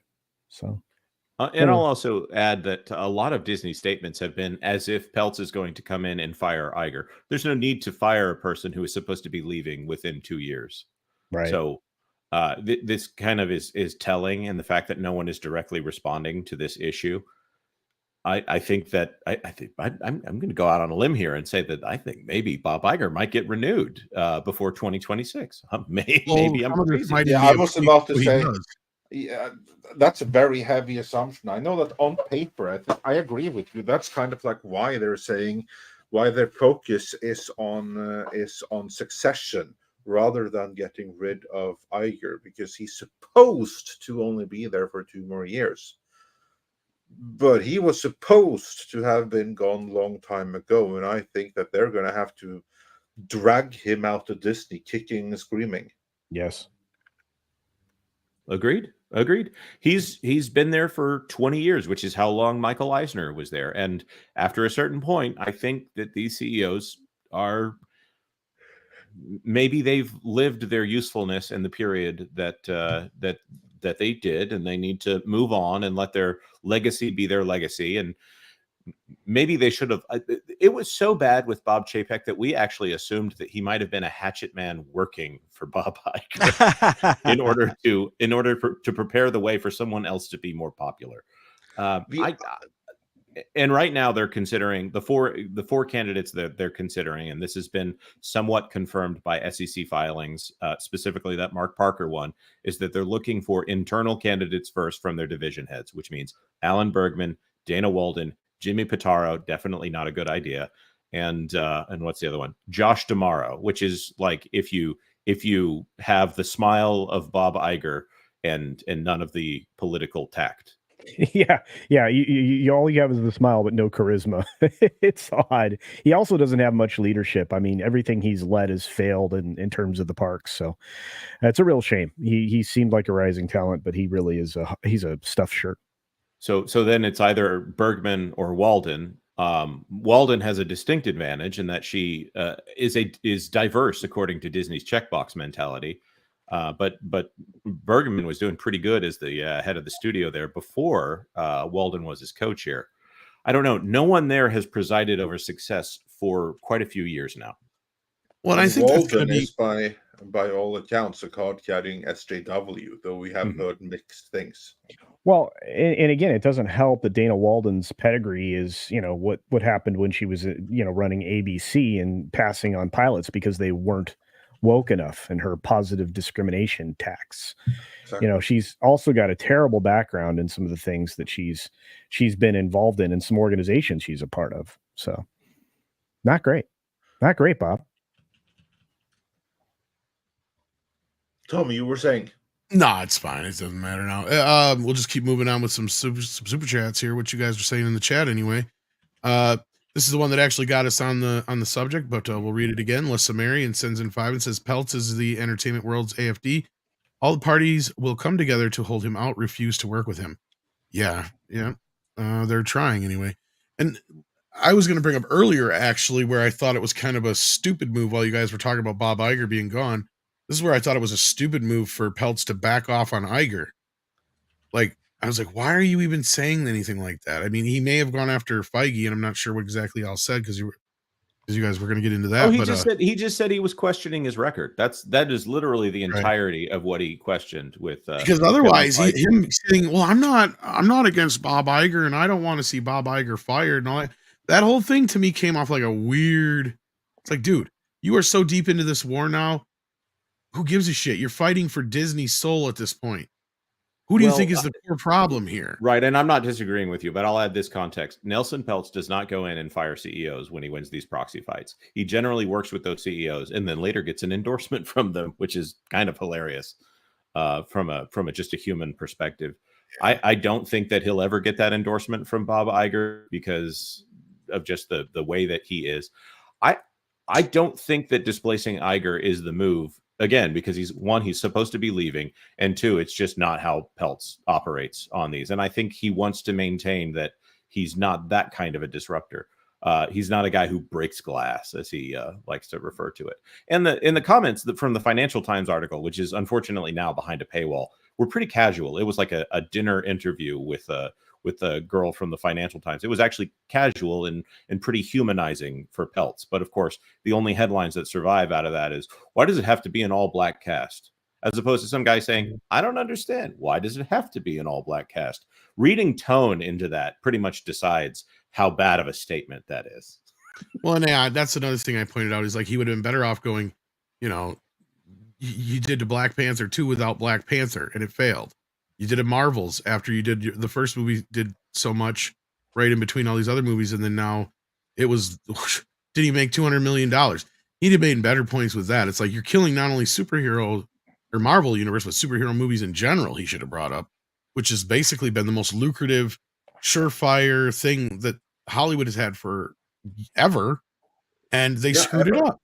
Yeah, they did. So the question is it Feige or is it Iger? Because one of them is to blame for this. Both are, in my opinion, because if you go back to Bob Iger's book, you could pinpoint the moment where everything went wrong, and that was when they ousted Perlmutter because he was the only one who had the balls to say, this shit ain't going to sell toys. He was wrong about Black Panther, but you're right in a sense where if you take the male Black Panther out of the equation and you have a movie called Black Panther with no Black Panther in it, nobody's going to care, and especially not buying toys. Right about Black Panther 2. Keep the water Mexicans out of Wakanda forever, which I know that you guys have like toy data. I think Sherry's going to be the next big thing. Yeah. Did you not see my post where now, which, I don't think Paul saw that. I had posted where Walmart had a whole wall of Shuri figures on clearance for $1. And I'm going, that means they're losing money on these probably. I guarantee that they shouldn't have rushed out and got the first one for 20. You shouldn't have. That was a mistake. You overspent, buddy. I sure did. You sure did. Paul, so right now, if you go to Five Below, you can probably pick up a basket like 100 of the Shuri copters. I think you would like that. I got these. There you go. That's actually something worth something there Yeah. compared to the Why is there French on that? The heck? Because we're living in the, a bilingual country, That's right. I'm speaking bilingual now. If you haven't noticed, I'm very good at it because this is what we learn in school, That's right. He's bi. I'm bi. Mephisto's movie What? reviews. How you doing, buddy? Who sends in 6? I think that's Indian. What is that? That's the Those are shekels. shekels. That's right. I was trying to remember. Thank you. And they're not Indian. No, they're not. They're Israeli? Israeli. Thank you. I'm having a moment. Sadie's barking at shit too right now. It's distracting me. Like Gimli, Tom is very dangerous in short distances. Usually, I'm dangerous in general. But we have Bucky Cat who's been here for a whole year. Thank you for that, Bucky Cat. If you can take over, Andre, I gotta go see what Sadie's going to Chaos Sonic says for $2, the SJWs lost their bite because people are done. Yeah, I think that's still a ways to go. We have to keep doing it. Yeah, indeed. But I think that is what this entire Gamergate 2 is about. My opinion, I want to hear what Trent says about this, but my opinion is that Gamergate 1, that was an organized attack on gamers to bring forth all the madness that we have right now. This, however, is the organic grassroots counter-attack from gamers on the establishment. Well, I am getting the sense that people involved with the Gamergate 1 think that they can just turn the switch back on and get the same results twice. I'm getting the feeling that they're overplaying their hand on this. For sure. And the people who are out there being rabid about it, I think we've learned a lot from the first Gamergate. We kind of stepped in it. It was kind of our fault. But and in terms of the reaction that we engendered, not me personally, but gamer culture at the time thought that they could do the same old fun shit online and didn't realize that it was not a good PR thing. And maybe hopefully this time people will be a little bit more circumspect and just go for the truth, as these guys are dealing with, right? And just don't do stupid shit online. Don't be assholes. And we also have some more tools in the toolbox this time. Correct. We don't have a lot of suppression going on Twitter. We also have a more educated YouTube community that Mark Kern has been talking about. Grums has been talking about that extensively, saying, look, we now have all these people who can get out the message and talk about what's actually happening. And that really does make a difference, which is why they're coming for places like that Park Place. And the mainstream media has been reduced in power. I mean, they have the CBC, no power. But I mean, exactly. And the CBC, we know, went to bat for Sweet Baby Inc. and basically carried their water. I tried to contact people I knew there, and no one would return my attempts to try to, at least set the record straight. Because you're problematic. I am problematic. That is correct. That's my middle name. Paul Problematic. Paul Problematic. Chato. I am the problematic. That's kind of funny. But that. John, any thoughts on this before we move on? I think Paul and culture are hit it out of the park there. I mean, I definitely feel like this culture has changed, and people are more informed. I think it also has hit a larger.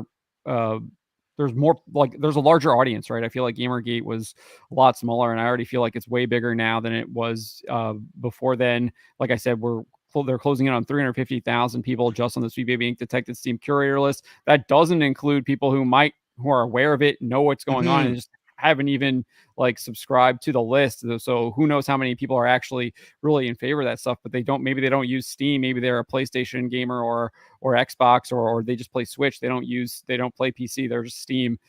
So I think it's just so much more people out there showing disdain for this ideology.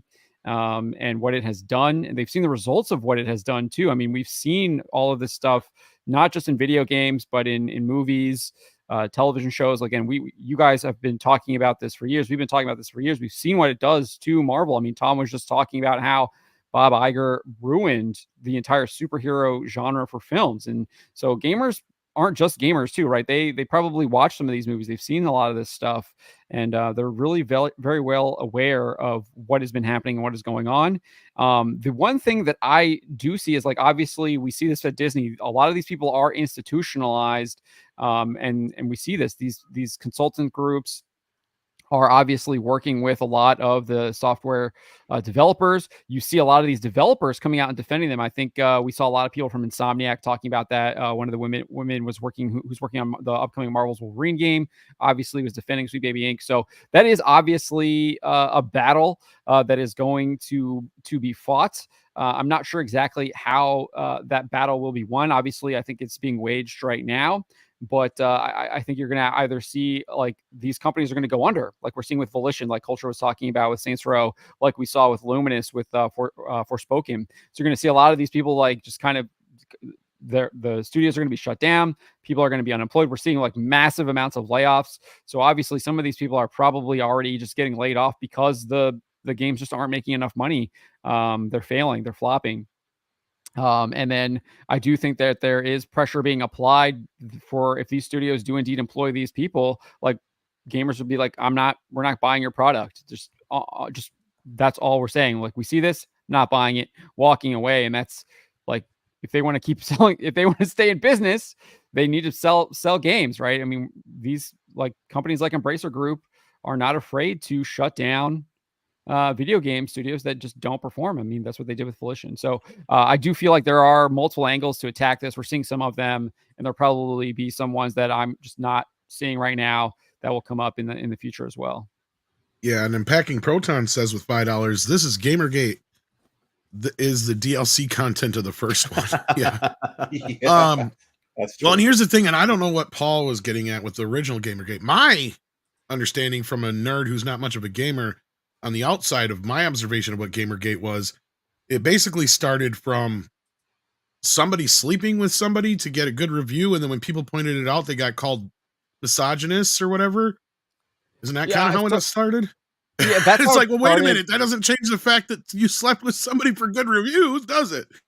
Yeah, it basically started with gamers noticing that video game developers were paying for video game reviews and getting positive reviews, and there was a lot of problems with what was going on with the ethics. But I think what Paul is referring to is how that was kind of weaponized by the access media to then frame gamers in a villainous light and try and distract from what they were actually trying to do. So you're right, that's exactly what happened. But the access media, as they are wont to do, right? We see this all the time. They try and spin it so the people that are actually trying to get justice are the villains. So the access media yearly put out some video where serial killers are gamers, and this fed into that. So they continued that's their little world. They didn't really know much else about Gamergate, but they pumped out this notion again in a timely way that all serial killers are gamers. I bet they drink milk too. Yes. Don't talk about that, though. You're going to drag in well, the milk. the same thing has been done in the past, though, with comic books. Now, the problem That was at where the my time reference came from, that the gamer community, a good chunk of them, let's be honest, we're sexist and would, go out and lambaste people for fun because that was part of the culture. Not ripping culture, but they would be trolling culture. It was huge. It's kind of fun. I mean, I never participated in it, but what happened was that the mainstream media started reporting on that part of gamer culture where we talk to each other in a very insulting, bunch of Trash guys talk. that trash talk. Room Yeah, that's talk. it. Thank you. Yeah. Trash talk was part of the culture. And for us, we didn't care. Like, that was part of the fun. But to the normies out there, it was shocking and salacious, and that got completely overblown. But that was our fault. Collectively, that was our fault. We kind of stepped into it. We should have. It was not a wise idea to fight normies with trash talk. I push back on your idea. Push back completely. Well, I was It's there. it, I mean, no, it's just other people walked in to our culture. Okay, I our culture had all of those things agree. in it, so it is not our fault. That you had certain people go, well, I don't I like the see way your they're point. talking about. Yeah, no, it's no, I completely agree. But we were exploited for our culture. yeah, exactly. And you come in here as a pretender and you don't like what you don't participate. It's the same thing with sports. I mean, if you can't hang with, the team, you shouldn't just be awarded a position with the team because, you whined enough. Right. This is happening across the board. It's like, well, you don't get honorary stuff in our society. You got to earn your stuff. That's what meritocracy is. Meritocracy, you know what? I would go into a game and would completely suck. I knew I sucked, and when people called me out for sucking, I tried to get better. Right? You can't learned reward new the whiners all words. the time. Yeah, learned mean, new there's words from there's them parts kids. of the culture that aren't very pretty. Yeah. Well, hey, play sports. Same problem. I mean, hockey So is not what have pretty. we learned? Posters stay out. Problem Yeah. solved. But they anyway, my point was that they exploited that aspect of it, and that was one of the big problems of GamerGame They 1. they weaponized it, and if it hadn't been that, Yeah. it would have been something else. I completely agree. Because it was an attack, and they were going to attack with what they could find. Yep. And if it hadn't been that, it would have been something else. Yeah, and the thing is, the games were changing anyway, but they just ignored those games. I mean, even Mass Effect, I could play, as a woman. I mean, they were very specific in terms of which games they assailed, right? Yeah. And the But normies you have out that there still. had no You idea. had like some actress or something coming out and saying, "Oh, I would have earned so much more if I was a man," which is complete and total bullshit. Because Olivia Colman, yeah, that's right. Yeah, that's the one coming out complaining about the non-existent pay gap. Once again, Yeah, while you got Ernie Hudson on the other end of it going, no, it's a meritocracy. If Eddie Murphy had been in the role instead of me, I'm sure that the company would have paid him pretty goddamn well.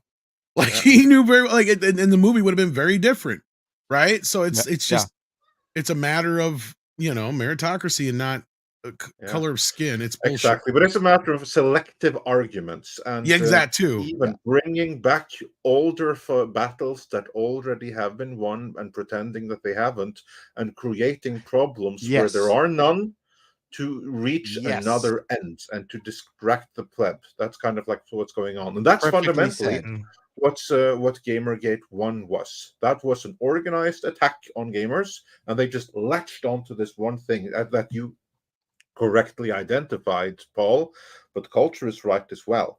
If gamers hadn't done that, which they were right to, because that was the internal thing, they would have found another point of attack. It would have come all the same. My only comment is that we were naive, and I think we're less naive now, hopefully. I think everyone is. Absolutely. Not only that, like what the rest of us said here is now the shackles are off. I mean, you even made the Kotaku joke earlier too. It's like, yeah, they have been completely dismantled, and they did it to themselves. Yeah. And on that note, as far as doing it to themselves, Zion42 sends in a $5 super chat.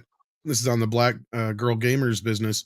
Says if they did sue the Discovery, they would open in their business to would be epic. Well, yeah, that's just another thing too. That I mean, exactly. I mean, you go back to what Gothix was posting. I mean, she's already accusing them of kicking her out because she didn't hate the right type of people. So, what other stuff could you find? And if you go through the Black Girl Gaming website, not that it's disturbing, but it's also really clear that go see the party videos where people of color are having a great time gaming and things like that. And I don't think you could have a bunch of white people doing the same thing. I mean, it's a very different thing. It's segregation. I'm not understanding it. The games are for everybody. White people like to party. Yeah, but they don't have expensive weaves. It's true. Oh. Well, it depends on who you are. Six True. might have a whole collection. I might be weaved from head to toe. We all know that culture is the master of weave. Yeah, gaming should be. I mean, when we've gone to a lot of fan cons, things like that, and it's for everybody. And this site basically says games are not for everybody, and that I find that problematic. And I've always said that that's the stupidest thing ever to try to attribute racism or sexism to anything that's nerd related, because go back and look at Revenge of the Nerds from 1984, 40 fucking years ago. That is one of the most diverse movies you'll ever see. It has a diverse cast of white, black, Hispanic, Asian, whatever, you name it. And plus they have a gay black dude in it. Right? So you can't tell me that's not diverse. Why is that? That's very representative of what nerds were like, because guess what? Nerds were friends with just about anybody who was nice to them, because we were so used to being picked on constantly to where we didn't care what color skin you were, as long as you didn't treat us like shit. But if you're into the same stuff as us, that's even better, because then we could nerd out about it. The era of that movie, the mere fact that they did make it diverse was actually part of their statement, not too dissimilar from like Ghostbuster and the Nerds. So I mean, remember that movie, and I remember that aspect of the movie, and I thought that was pretty cool at the time that it was so diverse. Yeah, and that's what's great about it, because they get into the lambda fraternity, which is traditionally a black fraternity, and they didn't even realize it because they didn't have a picture, but they still stood up for him because they all realized at the end that it's the same kind of thing that, you know, the black people have been dealing with before with civil rights, and that's a great ending to that film. And again, it's why now here we are 40 years later, flip the culture around. Nerd stuff is cool, and they just want to appropriate it. That's the problem we have here, and we're just saying no, because it became a multi-billion-dollar success. Exactly. I just want to push back on one thing. Sure. Nothing is for everybody. The moment something is for everybody, it is for nobody. It should be everyone should have the chance to check it out. It shouldn't be like, you can't try this.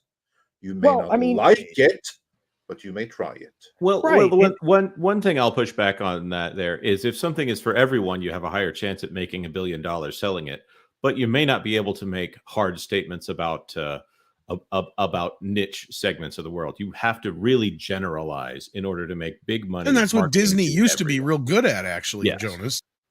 They used to be able to really take everything and kind of, I don't want to use the term sanitize, but in a way it was, to where it could be pretty much be digested by anybody. But go ahead, they used timeless stories and adapted them successfully to their animated films. But I'm saying, if I go to a roller coaster park, right? I mean, I like roller coasters. Roller coasters are not for everybody. I mean, even the Disney, baby coasters. My point exactly. Yeah. My point exactly. Yeah, but nobody's telling you can't, and agree. Everyone can learn to roller coaster, but that doesn't mean everyone will. What I'm getting at, though, is this whole idea that there's some exclusionary measure happening within the nerd community, be it the video gaming community, the comic book community, or even the movie nerd community, which all of those are very accepting of women. In fact, like I said, you go to any comic book shop where 4 or 5 nerds are hanging around. Who was that actress that said that story where she went, I think it was the one from Game of Thrones, where she went. Oh. No, where she said she went to a comic book shop once when she was younger with her brother, and she felt so ostracized and ogled and all this other shit. And I'm like, I don't know what comic book shop she went into, or that she had to pass some like nerd cred test or something like that. Because I was like, I don't know what comic book shop she went to, because any comic book shop I know, if a woman walked in, especially looking like her, every nerd in that place would be trying to help her, and they'd be like, oh, you're somewhat interested in Wolverine? Well, sit right down and I'll tell you everything there is to know about Wolverine. Right? Like, they're so inviting when it comes to that stuff. I don't get this exclusionary idea where they're like acting like women aren't allowed or something like that.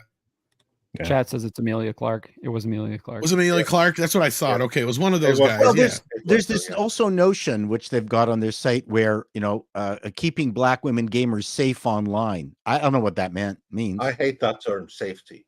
I don't understand it. Yeah. And then they've got a pretty good list of corporate sponsors, and I've just got a feeling that they got leave me alone money. No, I think there's some open border money right there. There's some the same kind of money that is sponsoring the kind of DAs that lets criminals go, and it's that kind of money that's there. Safe is just is code for excluding white people, basically. Yes.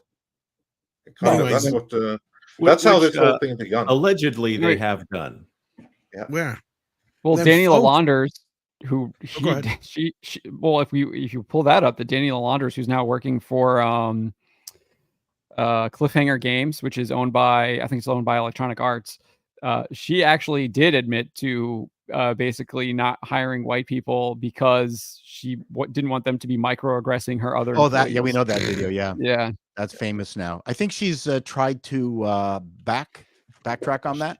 she did, but now she's deleted her Twitter account completely.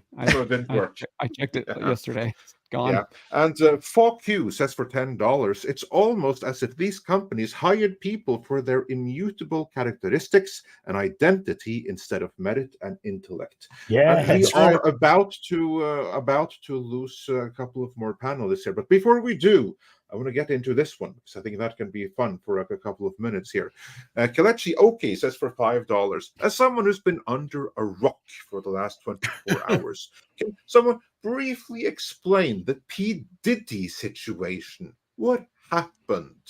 Oh wow! Okay. To my understanding, does anybody have the full ins and outs of this? Or Nope. I I saw the kinda do. picture. okay, Sex, do you want to take the reins on this one? Yes, there were allegations made. I think there was 4 women who made allegations of gender traffic jamming and assault against him. And so the Homeland Security raided his home. There was no incident, no fighting with anyone who was there. They entered peacefully. And then according to a video that's been posted online, they trashed the place. But to be fair, we don't know what that place looked like before they went in there. They might have trashed it themselves afterward and then made the video. I'm not sure who the source of the video is. There are no charges filed against P. Diddy. Someone in his entourage was arrested in Florida where federal investigators intercepted. Where I believe he was detained but not arrested, right? He was, I think they stopped him for questioning as he was deplaning, searched the plane, searched their personal items, and on somebody in his entourage, there were drugs found, and he was arrested, but there's no charges against P. Diddy at this time. He's free to travel wherever in the world he wants to. But they did find a lot of video games that they did not include black female characters. This is true. This is very true. They did take some hardware from his home too. There you go. And the other thing that that struck me was at least one, if not, I don't know what the age of the other accusation. I know one of them was a 17-year-old, at least, and was claiming that they were drugged and gang assaulted. Let's say, yeah. So there's been some pretty salacious claims involved here.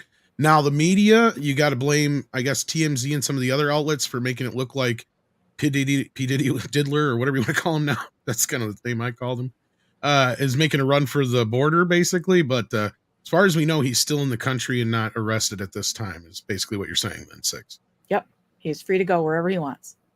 All right. I did see a photo that his sons looked like they were speaking with authorities as well. Yeah, they were Something like that. detained outside the home when the investigators were searching it. It's very Standard procedure when a home is searched. Not that I know from personal experience. well, in my interpretation, You could be the one doing at the this searching, time, right? if they did the search and seizure or whatever in his house, and he still hasn't been arrested, that means they're probably going through whatever they got yet, and we'll have to wait and see what comes of it. Doesn't your estate 6 look fairly similar to P. Diddy's? Mine is more of like a pink and red tones, though. Okay. His was pretty But- stark, like But the same monotone. size, though, right? Oh, well, I mean, it's a little Glacial. bigger. I don't want to brag. And more Wow. cats, let's not forget. More cats, yeah. There's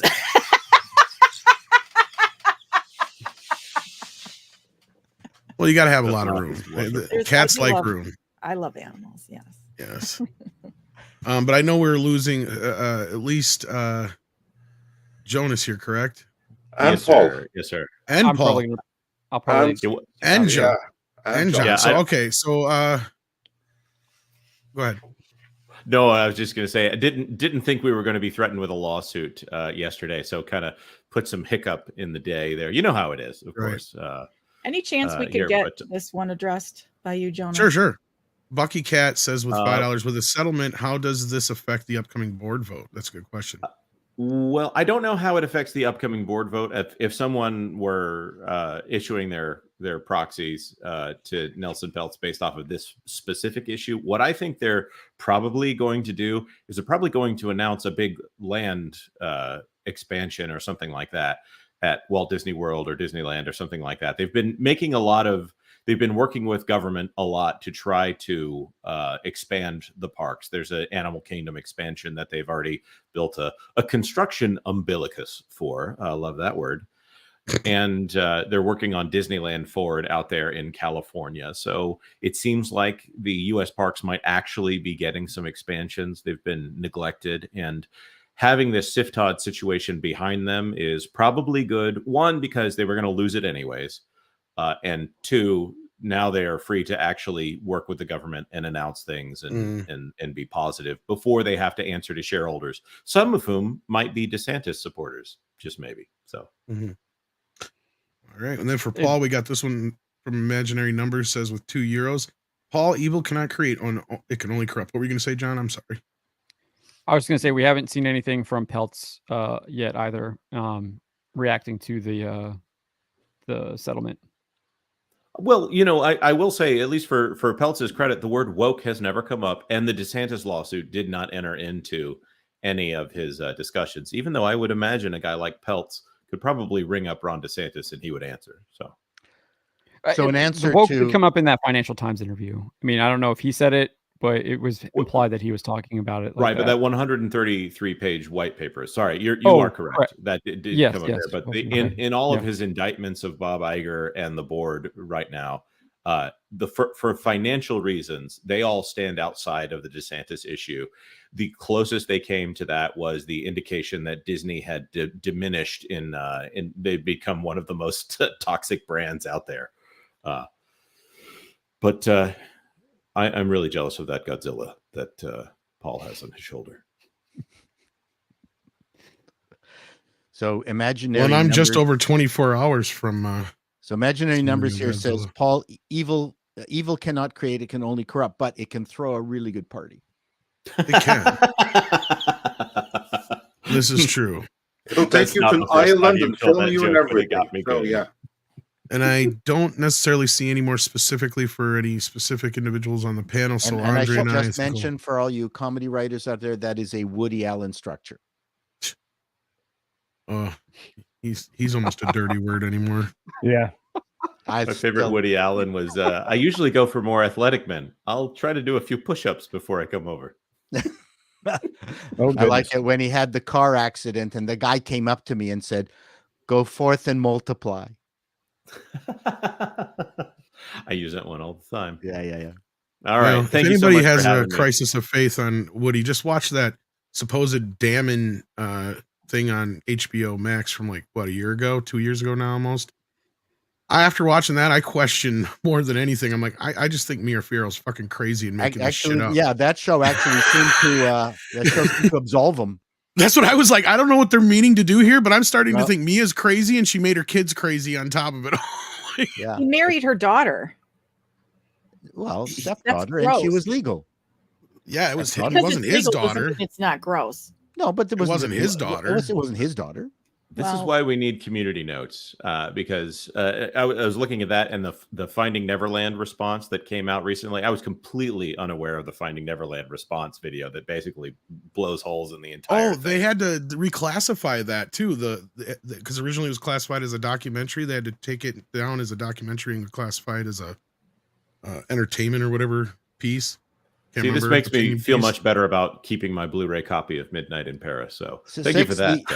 The one thing I will say is that he's still married to her. So this is true. I'll give him credit that they seem to have stuck it out, and you know, I mean, that's a good thing there. Well, no, I just expected to watch it and feel like I was going to be like damning him even more than I already was going. And it into didn't. I come out of it going, wait a minute here. I'm starting to wonder if he isn't innocent. Yeah. No, it's true that video. Anyway, we don't have to talk about Woody. Yeah, Allen. no, I know. But good. Anyways, I still like the guy. His joke structures and his early movies are just incomparable, and we need more movies like Sleeper and bananas. We need more like that. I'm sorry. Oh, there is no real comedy like that anymore. No. Sleeper's still, in my opinion, his best film. I agree. Yeah. There's the one where the guy gets away with murder, which isn't a comedy one, but I think is a brilliant movie. Was that Speaking Match of getting away, Anyway. we unfortunately Yeah, have have to people let everybody here go. to get away and do other stuff and continue with Yeah. lawsuits and what have But you. stick around, But, kids. We got some more super chats to cover. So yeah.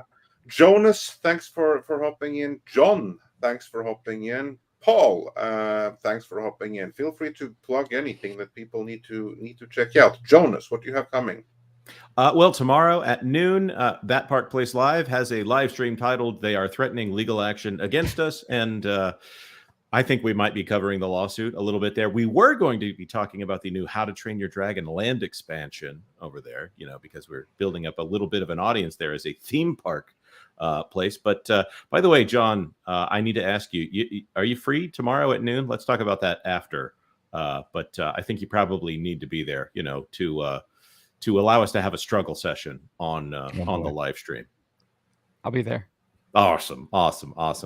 Yeah, that's where I will be. And thank you so much for having me on. It's always a pleasure to be on Midnight's Edge. It's been too long, and that's been mostly my fault for being too busy. So thanks, We guys. always love having you. So thanks for joining us today. And Yes. John, it's a pleasure to have you back again as well. Where can people find you? What do you want to plug in particular? In addition, of course, to your amazing articles over at That Park Place. Yeah, I just want to echo what Jonas said there. It's great being on here. Love coming on, talking with you guys about all this stuff. But as you said, you can find us on thatparkplace.com. Make sure you hit that bookmark the site. Usually updating every day, usually between 4 and 6, 7 articles a day, covering all kinds of different topics. And then obviously I have my YouTube channel, The Trent Report, where I cover pop culture, entertainment, video games, etc. And then if you want to break from that, I have a stock car racing channel just under my name, John F. Trent, and I cover all kinds of stock car racing throughout the United States. It's a lot of fun. Thanks for the right. sound effects. That's Drive fast, turn left. Woo! Yeah, turn left. Just turn left. Turn left. Yep. That's right.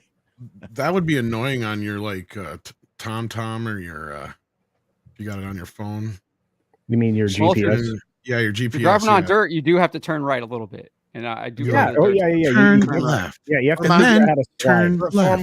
my Drift. 40th birthday, my wife got me Quarter of a mile. Turn left. 3 laps around the Richard Petty racetrack, At Daytona.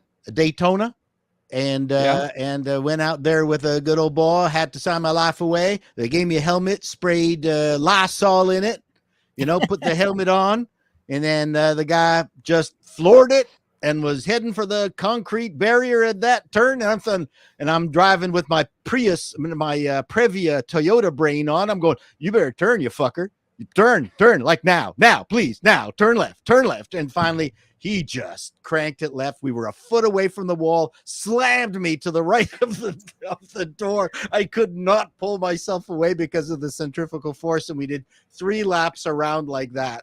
And it was great. Yes. I It's awesome. dated a guy who was heavily into NASCAR, and some of the best naps of my life happened on Sunday afternoons on his couch. No, Yeah, I've done that Anyways, too. there you go. I won't deny that, but yeah. There's my, right, well, my thanks. NASCAR. Then he'd wake Thank me you up for when there having was us. a crash. All right. Thank you so Good. much for Thanks for having being me. here, John. Good seeing you Bye, guys. Yeah, John. thanks for being here. Bye. And Paul, what do you TV have guide coming, video. or the recent videos that people need to check out other than TV guide, which is coming? I'm trying to finish one off today, and I have no idea what it's going to be. So, but please, you can follow me on Call Me Chato, or on my fictional news channel, Appalling News, APAULING News. Please follow me at both those places and make me happy. So that's it. Thank you very much. As always, we'll hopefully see you Friday, and there, you guys won't be have their ass suit off, which would be horrible. Yeah. But no. Bye, I Paul. could The use the exposure, actually. Oh, I don't know. Talk to you later, everyone. Thank you so much. Bye, Bye. Take Paul. care, Paul. Anyhow, let's get back to these. Oh, Culture, you have to leave us as Culture's well, leaving. don't you? Yeah, sorry. I went as long as I could. Party as a member, pooper. as a member of the regular gang, sometimes I should be excused. But I had a good time today. Do You're check out. excusable, and we love having you here. I'm glad you're regular too. Well, I mean, I eat salad regularly. Anyway, going back to the salad, I'll call back to Monday. See, there you have no excuse for not doing a review of Rebel Moon from the can. You can watch the whole thing while you're on the toilet.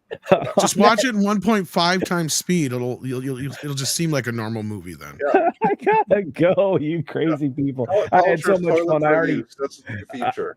Yeah, there you go. I already dropped. Yeah, you hear these plunking sounds. Anyway, I dropped the video. I dropped the video just about 11 minutes ago. So when you're done here, go check it out. A little more dismal Disney, covering in depth the things we just talked about with Jonas and all that, but not the lawsuit, but the Nelson Peltz, Egan Jones backing. So that's kind of good news. So I'm out of here. Love y'all. What's Culture? What's happening on April 6th? On April 6th, we'll be fulfilling my member promise of 15K. We'll be rocking pigtails at some point during that stream. So, yeah, you're going to want to tune in. I heard it was the whole stream, not just a part of it. No. It's the whole stream. I signed up for the whole thing.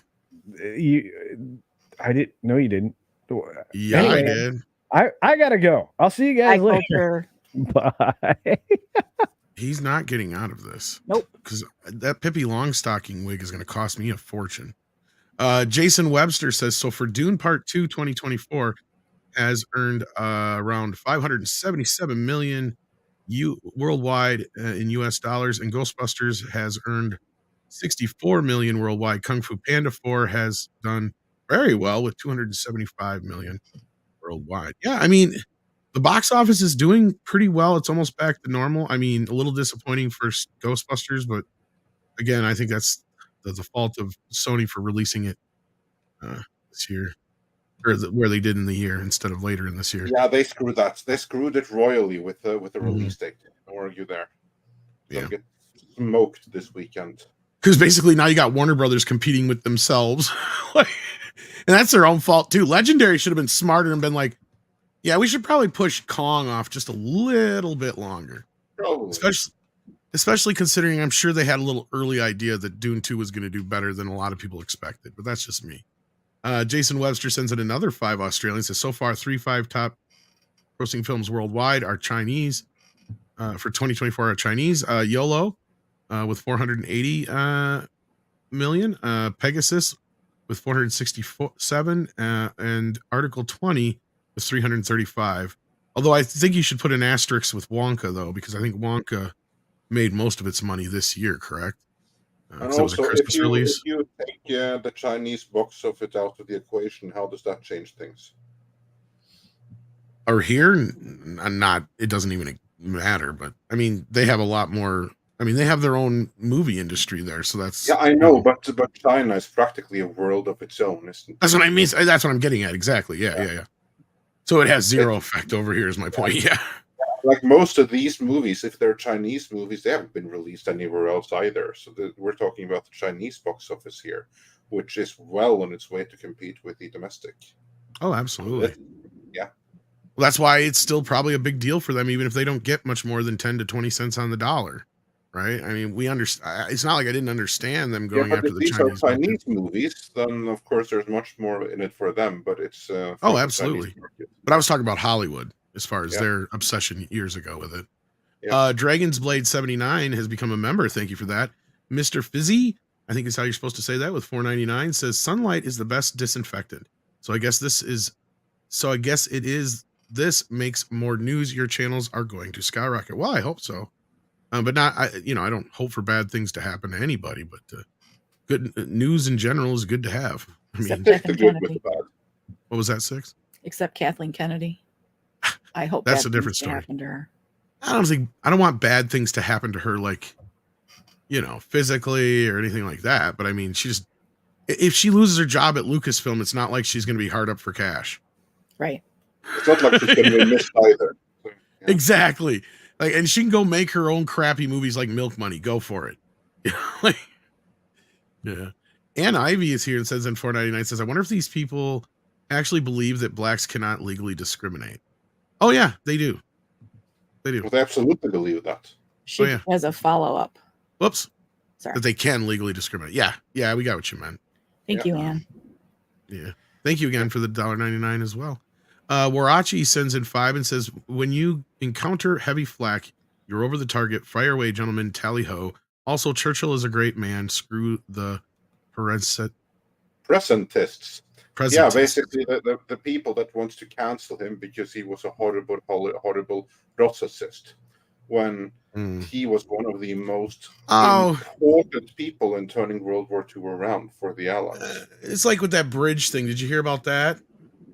What AP did? Oh, you mean the bridge that collapsed? In Baltimore? Yeah. Yeah, they went after the namesake. What's his name? Scott. Francis Scott Key. Francis Scott Key, yeah. They went after him? They're like, oh, he owns slaves and all this other stuff. They're just like fucking, like they're trying to equate the fact that we shouldn't be that upset that his bridge got. Like, are you fucking insane?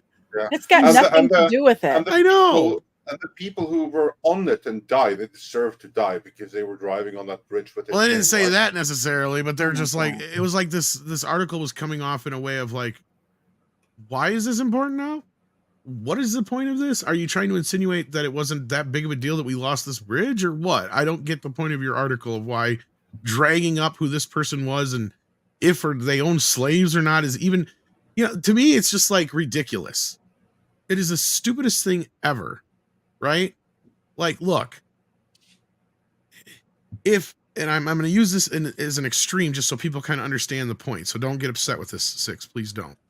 But if kicking puppies was not only legal, it was like a common thing of your culture to do at the time, and then later became illegal, I don't think other people would judge the people who kicked those puppies before other than just being monsters. Well, that depends on how much time has passed. Exactly. Yeah. But like we're at this point now where it's like, how are we judging people in modern day on things that were normal at the time? That to me is just fucking sane. Now again, just wait until the people. And the reason I picked the puppies is, because honestly, we're talking about the lives of human beings here. So I'm not trying to diminutize that. I mean, obviously, it's a bad thing to own slaves. Nobody's saying it's a good thing to own slaves. But guess what? Almost everybody owned slaves then. So it's not like let's hedge one thing here. Almost everyone owned slaves in Norway 1,000 years ago and stuff like that. That's why we call it slaves, because they went to Eastern Europe and they collected the Slavic population. That's where the name comes from. Everyone of wealth in the Middle East and stuff did that too. In America, it wasn't almost everyone. True. It was actually exceedingly few.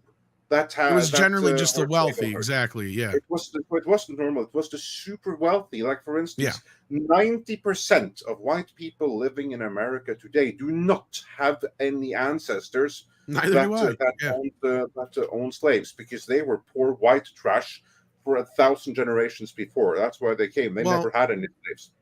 Most of my family came over after the fact, so that's another reason why I get pissy when anybody gets into that shit. It's like, anyway, let's not even go there because that's a whole nother conversation. Well, I just have one comment that I want to make is the fact that people were owning slaves because it was legal at the time.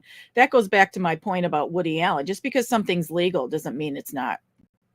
But again, doesn't mean it's not wrong. No, I know. In my and opinion, you can judge somebody on that. My opinion.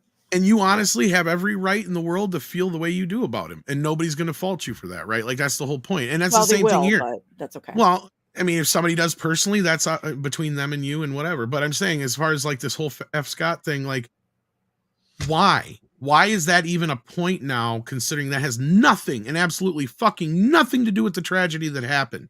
I think they were just looking for a headline to put out there because there was no new news, nothing to report about it. And so in order to get clicks, they had to take some little nugget from the story. And well, luckily they've taken flack from just about everybody on this one. So that's...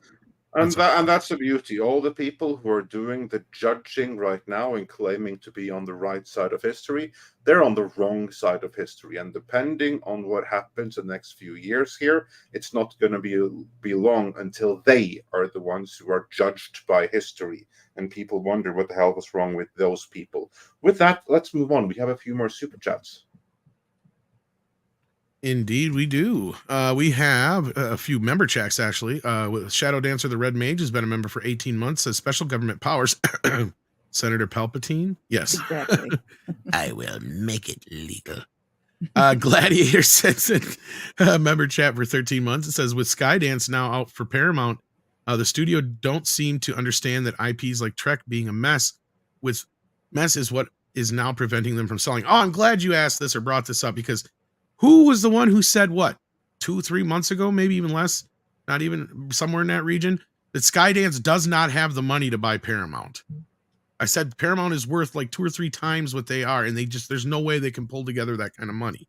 So I knew they were going to be out sooner than later. But yeah, at this point, they're trying desperately to make it worth something. In fact, I shared in the background here earlier in the day, it is the season again for Star Trek 4, isn't it, Andre? Did you see that? Yes, indeed. It's the season. So we got another writer working on another iteration of Star Trek 4. How many is that now? I've lost count. Like I've literally 6 or 7 or something. More than that. It is. I think we're getting into the double digits now. I'll have to sit down one of these days and figure it out. But I do indeed think we've gotten to like 10 now. Because this has become like a thing every 4 to 6 months. We just come off of one when they just try to announce it again. So here we go. And that tells us that the previous one, which was so close to happening, isn't happening. No, and ultimately that's probably Paramount's biggest problem right now, is as a studio as a whole, they're not worth jack shit, but they have IPs that are technically worth jack. But things like Star Trek are kind of questionable, right?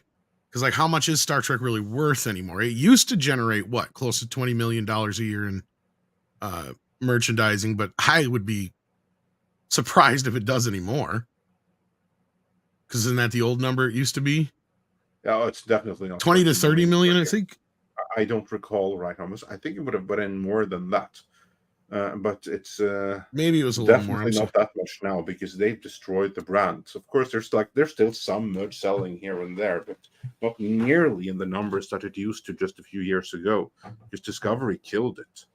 Well, and Trek has an issue right now with Kurtzman.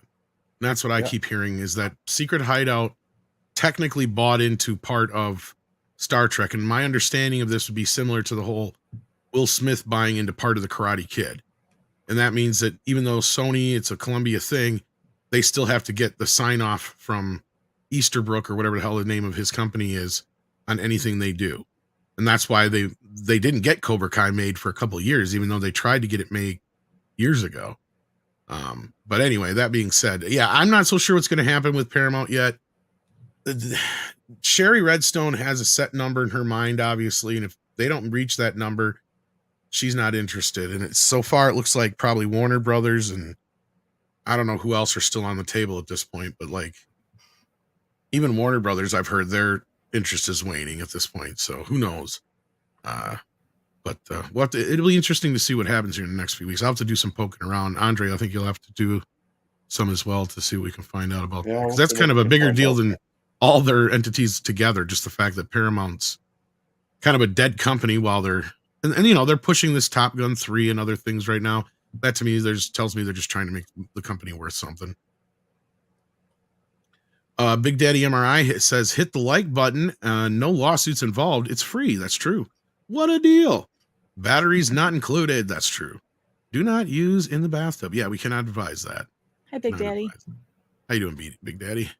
We got SFX. I can never say that. F314 Sabertooth Raptor. Such a complicated name, but we love you. Member for 5 months says, who is more Weasley, the Weasel or the one who follows the Weasel? I get the reference there. Working on my own entertainment stuff, including 3D models. Made a space fighter for Mexican Iron Man. Oh, cool. Cool beans. Umret, if I'm saying that correctly, sends in 10 Bulgarian lev, if I'm saying that right as well. As I said before, we just wanted to play video games, and look what you made us do. Yeah. This is actually a time when you can say that in good conscience. Yeah. So true. The Icelandic Filipino has been a member for 10 months. It says, Viva la Iceland. There you go. And then we got Waddle These Nuts, who waddles in with a 13-month super chat, or member chat, I should say. How much of these Gamergate 2 you think goes back to video games make people violent shtick? Probably was very cathartic when Gamergate 1 first came about. Well, nothing, because as far as I can see, my reading of this is something that wasn't forced on gamers. This is gamers just naturally clapping back at what's being done to their hobby. So I don't think any of this comes back to games make people violent. I think that kind of thing, that kind of argumentation has been dead since the 90s. I mean, the last time they tried to do it was with Mortal Kombat, at least as far now. Oh yeah, no, they did try again with Grand Theft Auto, and games got 100 times more violent than that afterwards. So I don't. Well, and I don't want to put ideas in their head if they hadn't already, like try to draw some similarity to white male rage in these kind of games already. I'm sure that there's something somewhere they tried to do that already. I don't give them phrases, but yeah. And then we got STR Red Wolf, who says, breaking via AP, Disney settles with Central Florida Tourism Oversight Board over Reedy Creek. Pre-2020 plans are null and void. New board is king now. Yeah, we covered this a little bit with the boys from that park place. But yeah, as Andrew and many others of Legal Mindset have predicted, this was not going to go anywhere for Disney. Yeah, no. And indeed, do they say settled? Well, that's because they were losing. Yeah. And what's funny is do they have anything to really kind of to distract from that news today? We'll have to see if they drop something entertaining just to try and get us to ignore it. Pinochet's Helicopter Tour says safety means their minions control the field. Yeah, exactly. Then we got Brandon Hayes sending in $20. Says is not to go off topic, but anyone catch episode 3 of X-Men 97, it didn't take long for them to sneak in suggestive themes. Thought they'd wait a bit, but I guess Morph is now closet and Wolverine and likes Wolverine. Too much for a kid show. I didn't hear about this, but most of the reviews I've heard of the show were pretty decent. I heard there was a slight kind of tipping of the red hat to a certain date of the year where an insurrection supposedly happened, but other than that, I hadn't heard anything else yet, but this is news to me. Although I'd heard pretty good reviews outside of this. So yeah, but only 2 episodes had dropped. Let's see what the reviews are for as more and more people see episode 3. Yeah. And I was just saying, like, I've talked to a few people who have seen it already and said they didn't say anything like this. So curious. But then we got Pinochet again, who says good logic ran through the indictment Monday night. Oh, there you go. Norwegian Kryptonian is here and sends in 59 Norwegian krona and says KK is 70, Bob is 73 years old. Isn't it time for younger forces to run the corporation? Well, God, wouldn't it be a horrible thing if some of these younger people started thinking about things like that, like they did with Lassiter and shit? Boy, it would be a damn shame if somebody tipped them off to that and started thinking about, wait a minute here. We got really old white people running this company. And this country. They already know about the second one, but yeah, they just ignore it because it's their old white dude. See, that's the difference. But anyway, well, depending on which side of the fence you play on. But I do believe that those people, they want to be there. They're going to hold the younger forces down, and they'll have to be dragged out kicking and screaming. I agree. I'm here because I've heard the diddler is in the building. Oh, and there he is. Diddy Diddle sends in $5. I see you. You can put on Joker makeup, but you're not fooling me. I have a lot of extended family. He's his nephews. Please respect our privacy during this time. Screw you, I'm Batman. I'm coming to get you, buddy. You're on my shit list. Batman out. There you go. He's looking for the diddler, and he found him in our chat.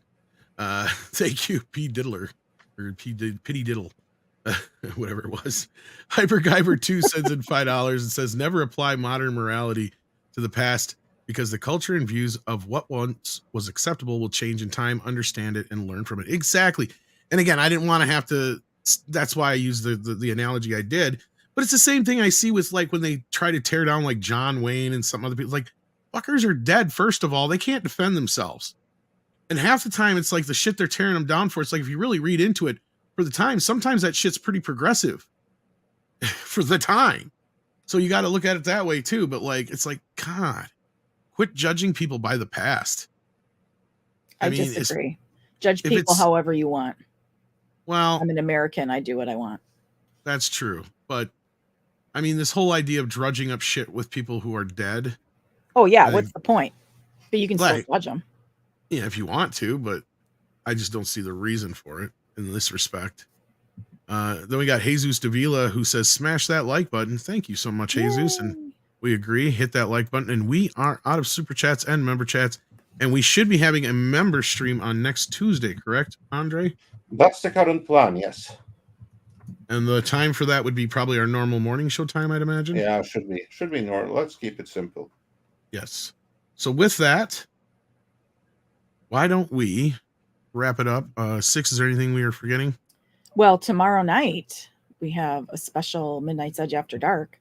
Yes, it will start a little later because we're going to see Kong X Godzilla. So as soon as we all get back from the cinemas, we will give you our thoughts. So you said probably an hour and a half later. Roughly an hour later, probably, because my showing's a little like my showing's an hour later than Ghostbusters, and I believe this movie's like at least a half hour longer than Ghostbusters or more. And Ghostbusters, the review stream started a half an hour late, so Yeah, so I'm gonna guess 90 to ish minutes just later. make sure you subscribe to the channel, set Yeah. notifications, and you're gonna set up the stream before you go. Yes, because we're gonna see some monkey X lizard. Yes. And with I that- will be on, make a guest appearance on another podcast later this evening, more specifically on the Sean Atwood podcast. So come and see me there in an hour and a half. And was there anything else? On which podcast? The Sean Atwood podcast. Oh, well, you have to share us the link for that. I know we have to plug Espanol coming up here after the show. Yes, too. they're also coming up here before long now. And this stream will redirect to that. Okay. So yeah, if you have the link for the other thing too, so we can share that as well. Otherwise, not a you'll ton. see me later on tonight on physical media on Fanzine. Check out the channel, especially if you're a fan of 4K for You.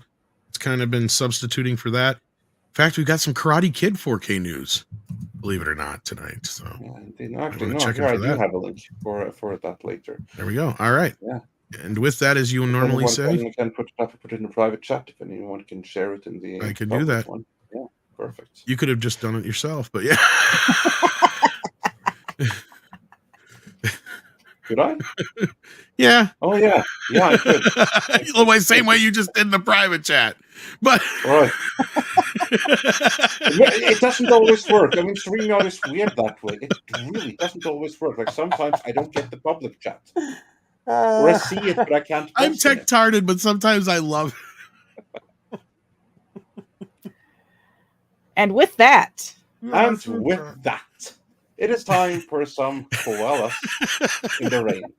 Koalas in the rain, koalas in the rain. No fucks given, koalas